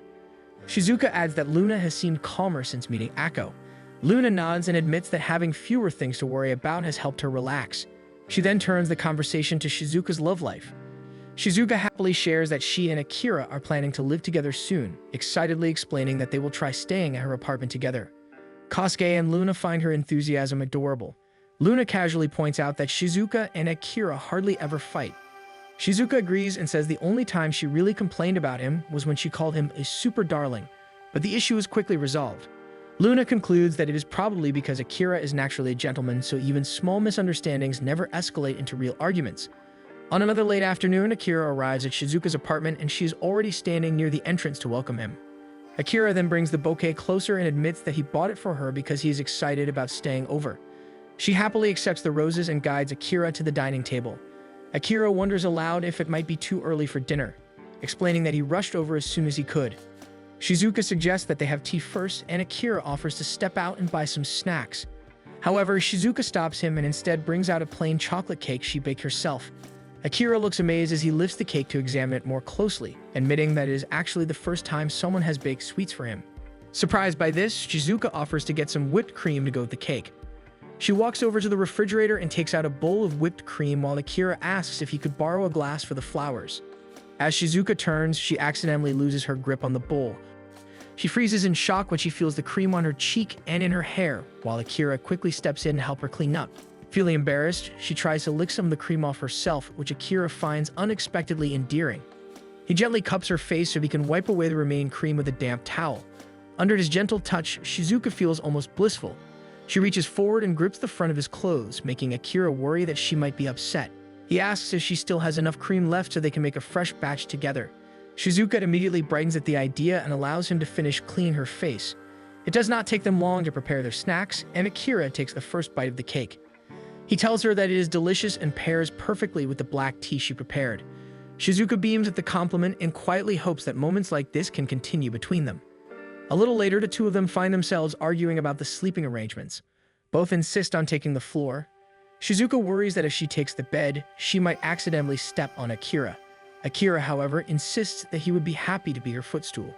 Shizuka grows frustrated and complains that she does not want to be the reason Akira wakes up. Since neither of them is willing to give in, she huffs and suggests that they both just sleep on the floor. Akira counters that it might be simpler if they just share the bed instead. In the end, they squeeze themselves into Shizuka's single-sized bed. The space is cramped and Shizuka becomes shy over how closely they are pressed together. Akira gently tries to coax her closer so she will not fall off the edge of the bed. He even notes that she seems unusually shy about the arrangement, considering they had already shared a bed not long ago. Shizuka stammers that it feels different this time because they are in her own home instead of a hotel. Akira finds her unexpectedly suggestive tone adorable, which only flusters her further. At morning, Shizuka wakes up and reaches out to feel for Akira, only to realize he is no longer beside her. As she sits up, Akira makes his presence known from nearby, offering her a cup of coffee. After getting ready, she joins him at the table. While they drink their coffee, she admits to herself that she is a little upset because she was too nervous to sleep properly. Breaking the quiet moment, Akira casually suggests that they should schedule a meeting with her parents. It takes Shizuka a moment to process what he said, and she immediately jumps to the conclusion that he means asking permission to marry her. Akira quickly tries to calm her down, explaining that since they are planning to live together, it would only be proper to inform her parents first. After shyly composing herself, Shizuka decides to call her mother to arrange the meeting. She tells Yukari about their plans to live together and asks if it would be alright for them to visit before they formally move in. Yukari sounds delighted that Shizuka will finally be bringing her boyfriend home and assures her that her father, Kaoru, and her brother, Fuda, will both be there. Fuda overhears part of the conversation and asks what the call is about. He freezes when Yukari casually mentions that Shizuka will be introducing her boyfriend to the family. Without another word, Fuda walks over to a basket, pulls out a bat, and declares that he is looking forward to judging Akira personally. At the station, Yukari and Fuda arrive to welcome Shizuka and Akira. Shizuka is delighted to see that Fuda came to pick them up and happily introduces him to Akira. Fuda is stunned to meet an invisible person. During the drive home, Akira notices that Fuda keeps staring in his direction, so he attempts to start some small talk. His attention then shifts to the bat Fuda is carrying, and Fuda casually tells him that it is not something he needs to worry about yet. When they arrive at the house, Akira immediately notices the charming mosaic ground near the steps. Shizuka explains that she and Fuda made it together as a summer project, and that the pattern helps her recognize when she's approaching the steps. Akira listens attentively and says he would love to hear more stories about her and her family. Excited by the idea, Shizuka suggests that they go inside so she can bring out an album to show him. Yukari suggests saving that for later and instead welcomes them properly into the house. Shizuka then suggests that they head to her room first, but Fuda quickly pushes past them and announces that he will join them. Akira does not mind, and as the three of them walk towards Shizuka's childhood room, Fuda carefully observes how Akira and Shizuka interact with each other. Once they settle around the small floor table in her room, Shizuka begins to feel nervous. At the same time, Akira starts to feel uneasy as he notices that Fuda has begun staring at him again. Deciding to address it directly, he asks if Fuda has any questions, pointing out that Fuda has been making eye contact with him quite often and might be curious about something. Fuda's face turns red at being called out. He quickly protests that Akira is cheating, explaining that he had no idea he was making eye contact since he cannot even see Akira's face. Shizuka complains that Fuda was the one staring first, but Akira calmly remarks that invisibility can be helpful as a detective. They then hear Yukari answering the door downstairs. Shizuka quickly realizes that it must be Kaoru. She and Akira begin quietly discussing whether now would be a good time to introduce him. Washing the mori in front of him, Fudo excuses himself and heads downstairs to ask Yukari if they should greet Kaoru immediately. Yukari suggests that they wait until the sushi arrives. Soon after, the sushi is delivered and the three of them head downstairs together. As they enter the dining room, Akira respectfully bows to introduce himself to Kaoru. Kaoru suddenly points to the seat next to him and tells Akira to sit there. With everyone settled, Akira cannot help but notice that Kaoru is a lot like Fuda. Kaoru offers him a drink and asks about Akira's work. Akira manages to answer politely but feels uncomfortable under his stare. Kaoru suddenly gets up and leaves the dining room, making Akira wonder if he is upset with him. He comes back moments later with a bottle of whiskey and offers Akira a drink. Yukari apologizes since Kaoru is hard to read, but she mentions how excited he truly is to share a drink with Shizuka's boyfriend. After a bit to drink, Kaoru asks if Akira would like to see how Shizuka looked as a child, and Akira confirms without hesitation. He leaves to get the files, and soon the family members begin leaving the dining table. Yukari wishes Akira luck, mentioning that the videos are 5 hours long. Kaoru returns with a laptop and immediately begins showing Akira footage and pictures of Shizuka while explaining them in detail. By morning, the family and Akira are having breakfast, and Akira apologizes for staying the entire evening. Yukari tells him that it is fine because it is hard for Kaoru to stop talking once he starts playing those videos. He stands up and asks permission from her family to allow him and Shizuka to live together. A flash of horror crosses Shizuka's face as she remembers that is why they were visiting. Yukari turns serious before breaking and giving her blessing. Even Kaoru agrees, and it seems like only Fuda is unaware of the purpose of Shizuka's visit. He had assumed it was only to introduce Akira to them. The couple is thankful for their acceptance of the plan. However, Fuda is upset that everyone knew about the move aside from him. They return to Shizuka's apartment, and Akira feels relieved that the ordeal is over since he was nervous the entire time. Shizuka smiles into her tea since this is a rare opportunity to observe how Akira is when nervous. She gets caught off guard when Akira suggests meeting his parents next, which causes Shizuka to spit out her tea. When Shizuka calms down, Akira mentions how much easier it was for him to talk to Shizuka's family because he had already met Yukari prior to meeting everyone else, so he wonders if they should put off the meeting for later. However, Shizuka insists on meeting them as soon as they can.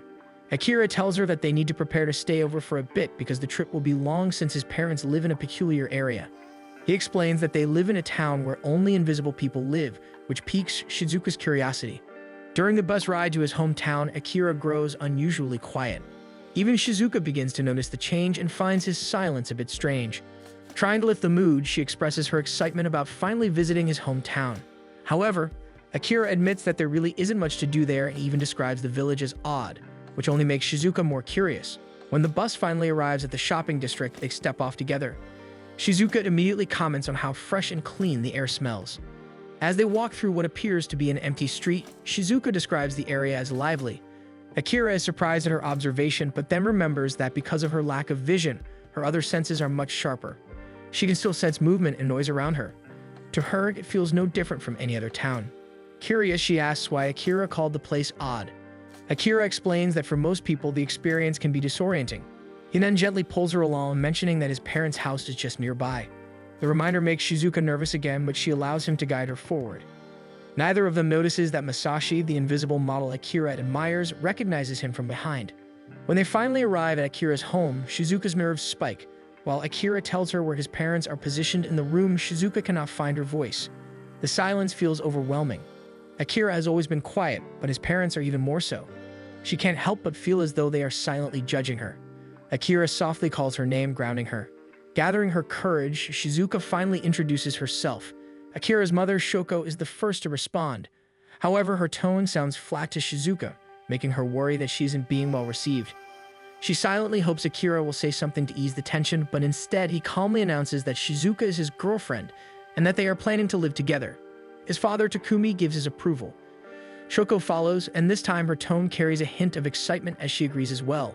Right after, Akira asks why they are wearing such strange masks. They explain that since he is bringing someone from a different species over, having a visible face would be more comfortable for their guest. Akira exasperatedly reminds them that Shizuka is blind and that he had already mentioned her condition before, so the masks are really helping. After confirming that Shizuka truly is blind, they ask if it would be alright for them to return to being fully invisible. Akira allows them without hesitation. Shizuka is confused by the request, so Takumi explains that their kind is meant to be fully invisible, and that being in their natural state is far more comfortable for them. Once they turn invisible again, Akira mentions that he wants Shizuka to meet his grandmother next. His parents inform him that she spends most of her time in her room due to her bad leg. As they leave the room, Akira admits to Shizuka that he doesn't actually enjoy being fully invisible. Shizuka assumes it's because he likes showing off his favorite clothes. They make their way to his grandmother's room, and Akira promises that he'll describe in detail the suit he's wearing later. When they open the door, Akira is surprised to see that his grandmother isn't fully invisible and is even wearing a mask. They settle down, and his grandmother immediately sets her sights on impressing Shizuka by telling her stories about how their family used to be known as ninjas. She seems satisfied when she sees Shizuka's amazement, even boasting that she still owns tools from that time. The two begin animatedly talking about ninjutsu. Meanwhile, Masashi arrives outside Akira's home and asks to see him. Shoko goes to receive him, prompting Akira to head to the front gate. He is shocked to see Masashi, whom he hasn't seen since their childhood. Masashi also expresses his surprise at how much Akira has grown, especially noting his newfound love for fashion. Shizuka quietly listens to their conversation, wondering who Masashi is. Eventually, they head to Masashi's small restaurant, where Akira introduces him as the model he once told Shizuka about, prompting her to immediately recall the story. Masashi doesn't seem impressed with the underwhelming introduction and casually remarks that he has already quit modeling. He explains that he moved back here to run a small Italian bar instead. He adds that he was surprised to see Akira earlier, but immediately recognized him since Akira wasn't fully invisible. He soon serves the couple a spread of Italian dishes accompanied by bread. As they begin eating, Masashi comments that he's surprised Akira was able to recognize him so quickly. Akira replies that it was obvious because of the markings on his face, which reminded him of how Masashi used to use markers to draw expressions on his face. Masashi pauses, suddenly realizing that, in a way, he hasn't changed much since then.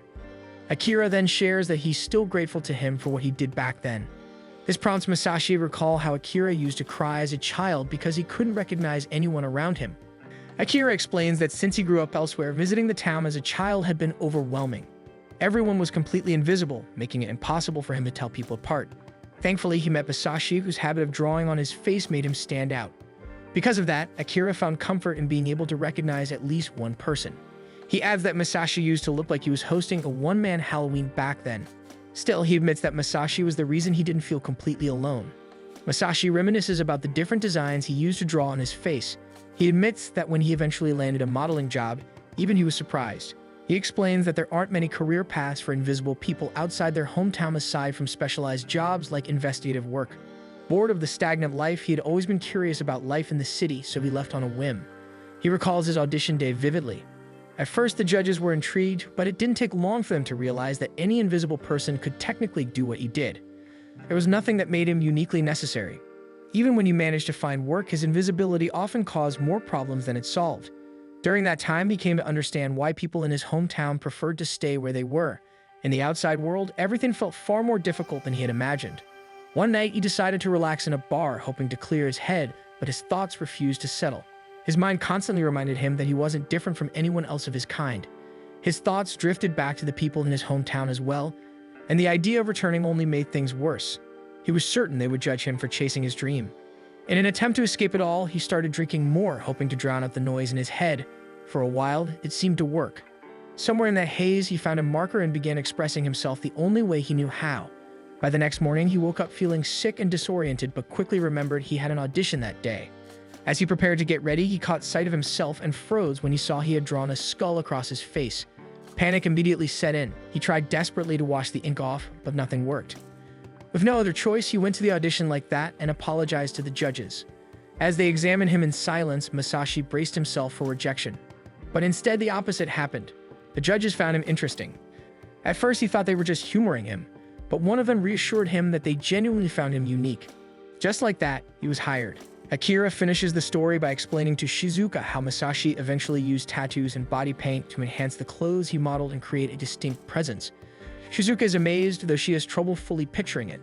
Masashi adds that because people of their kind are often treated as indistinguishable, the tattoos and body paint became his way of expressing individuality. Hearing this, Akira is reminded of his own words from before. Realizing the similarity, he feels a quiet connection to Masashi. Somehow, Shizuka seems to pick up on that feeling as well. As they continue their meal, Shizuka asks if it's difficult to navigate a town where everyone is invisible. Masashi explains that their kind can naturally sense the presence of others like them through an organ. They're also able to recognize each other the same way. Akira explains to Shizuka that in his case, his organ is underdeveloped because he spent most of his life living in the city rather than in his hometown. Shizuka recalls that she was still in elementary school when she learned how to distinguish people using their sense and the sounds they make. Back then, her friends were always amazed by the skill since it wasn't something they could do themselves. However, Shizuka casually shares that she never really considered it anything special. To her, it was simply something she had to learn in order to live her life normally as someone who is blind. Even so, she admits she's grateful for it because, in a way, her blindness is what led her to Akira. Their shared moment of sweetness earns a slightly annoyed reaction from Masashi.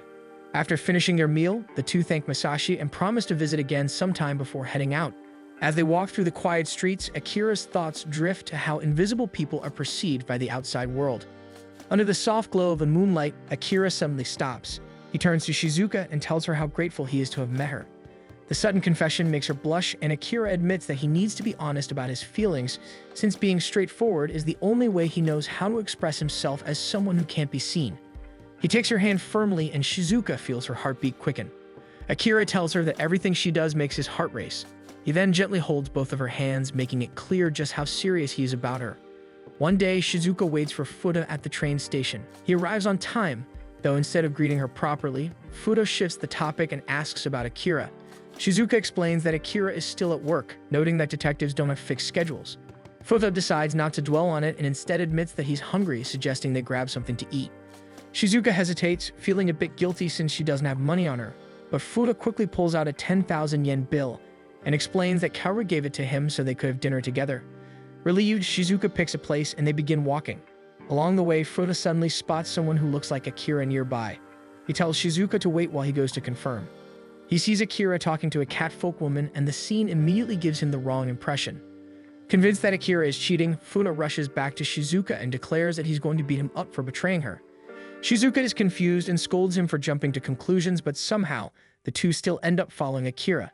She repeatedly tries to stop him, but Fuda stubbornly insists on continuing, determined to confront him. Eventually, he sees Akira and the woman enter a building. Inside, Akira is simply having a drink with the woman when Fuda suddenly bursts in from behind, attempting to strike him. Shizuka, left outside, is confused as to what is happening inside. As Fuda swings, the woman screams, but his bat only hits the seat. Akira had already moved away, having stepped to the door to let Shizuka in. She is stunned that he is already by her side. Akira quickly apologizes, explaining that he's still on a job, which only confuses Fuda. At that moment, a male catfolk enters the establishment. The moment he sees the woman, he breaks down in tears. It turns out she is his sister, and the two reunite in an emotional embrace after being separated for so long. The others can only watch in silence as the siblings cry and hold each other. After the earlier incident, Akira explains the situation to Shizuka and Fuda, though Fuda remains suspicious since the ring feels out of place. Akira clarifies that the ring is a memento from the siblings' late parents. It originally belonged to the brother, while the sister kept their father's tie pin. With that explanation, Fuda has little choice but to accept the story. Akira turns the conversation around and asks why the two of them had been tailing him. Fuda immediately shows annoyance while Shizuka apologizes without hesitation. Akira guesses that Fuda had wanted to confirm whether he was a worthy partner for Shizuka. That's why he made sure to solve the case as thoroughly as possible. Fuda refuses to admit it outright, but he does issue a blunt warning, expressing his intention to bash Akira's head in with a bat, although Akira can clearly tell it's made of plastic. Later that evening, Fuda announces that he plans to stay at a net cafe instead of spending the night with Shizuka. Akira immediately offers to let him stay at his place, but Fuda refuses the invitation. At first, Akira feels a bit disappointed. However, Fuda tells him that he'll consider the offer next time. Before leaving, Fuda pauses to study Akira one last time. He still isn't sure what to think of him, but he knows there's a real possibility that Shizuka might marry him someday. The thought makes him uneasy, especially since he can barely read Akira's expressions. Then he remembers that things like appearances have never mattered to Shizuka. With that realization, he decides to leave, reminding Akira to take good care of her. The next morning, Shizuka wakes up in Akira's bed after receiving a message from him. When she plays it, she learns that he has already prepared breakfast for her. Following the scent, she makes her way to the living room. The moment she takes her first bite, her face lights up since it's French toast. She decides that she wants to cook dinner for him in return when he comes home. She carefully searches through the pantry, feeling the ingredients so she can decide what to make. When Akira finally returns, he is surprised to find a freshly prepared plate of curry waiting for him. Shizuka grows nervous, worrying that he might be upset that she used the kitchen without asking. Instead, Akira gently reassures her that he isn't angry and that he's simply happy to come home to a meal. Seeing her so comfortable in his home makes it feel as though they're married. Shizuka begins to blush but continues eating her meal to calm herself. She then remembers something and tells Akira that her apartment contract is about to end. Akira realizes they need to pick a place where they can both live soon. Both of them have tried to find a suitable place to stay, but they can't seem to find anything. Shizuka tells him that she truly enjoys spending her evenings with him but feels a bit sad that she'll have to let go of her apartment soon. Akira offers to put off living together for now, but Shizuka says she's actually fine with it. When she mentions how comfortable she feels in his apartment, Akira decides to suggest that she move in with him instead. Shizuka realizes that it has been an option the entire time, so they decide they should begin packing her things to make it official. On their next day at work, Shizuka tells Lumina about the big move, and Lumina offers her services to help, pretending to lift boxes of stuff even if Shizuka is blind. The girls are excited, but Daiki decides to ask Akira if he would prefer to use the company van for the move, which Akira had completely forgotten about. In another part of town, Karma welcomes some regulars to the shop. While they pick out some tea, they ask about Light's whereabouts since they haven't seen her lately. A dark aura suddenly fills the shop as Karma tells them that he wasn't abandoned. Before things can get worse, a certain brightness filters in and Light enters the room, heavily pregnant. Karma smiles, and the darkness suddenly leaves the shop as he welcomes Light back into their home. In their house, Karma panics when Light tries to lift something heavy. He tells her to move back, and once she is at a safe distance, he does the lifting for her.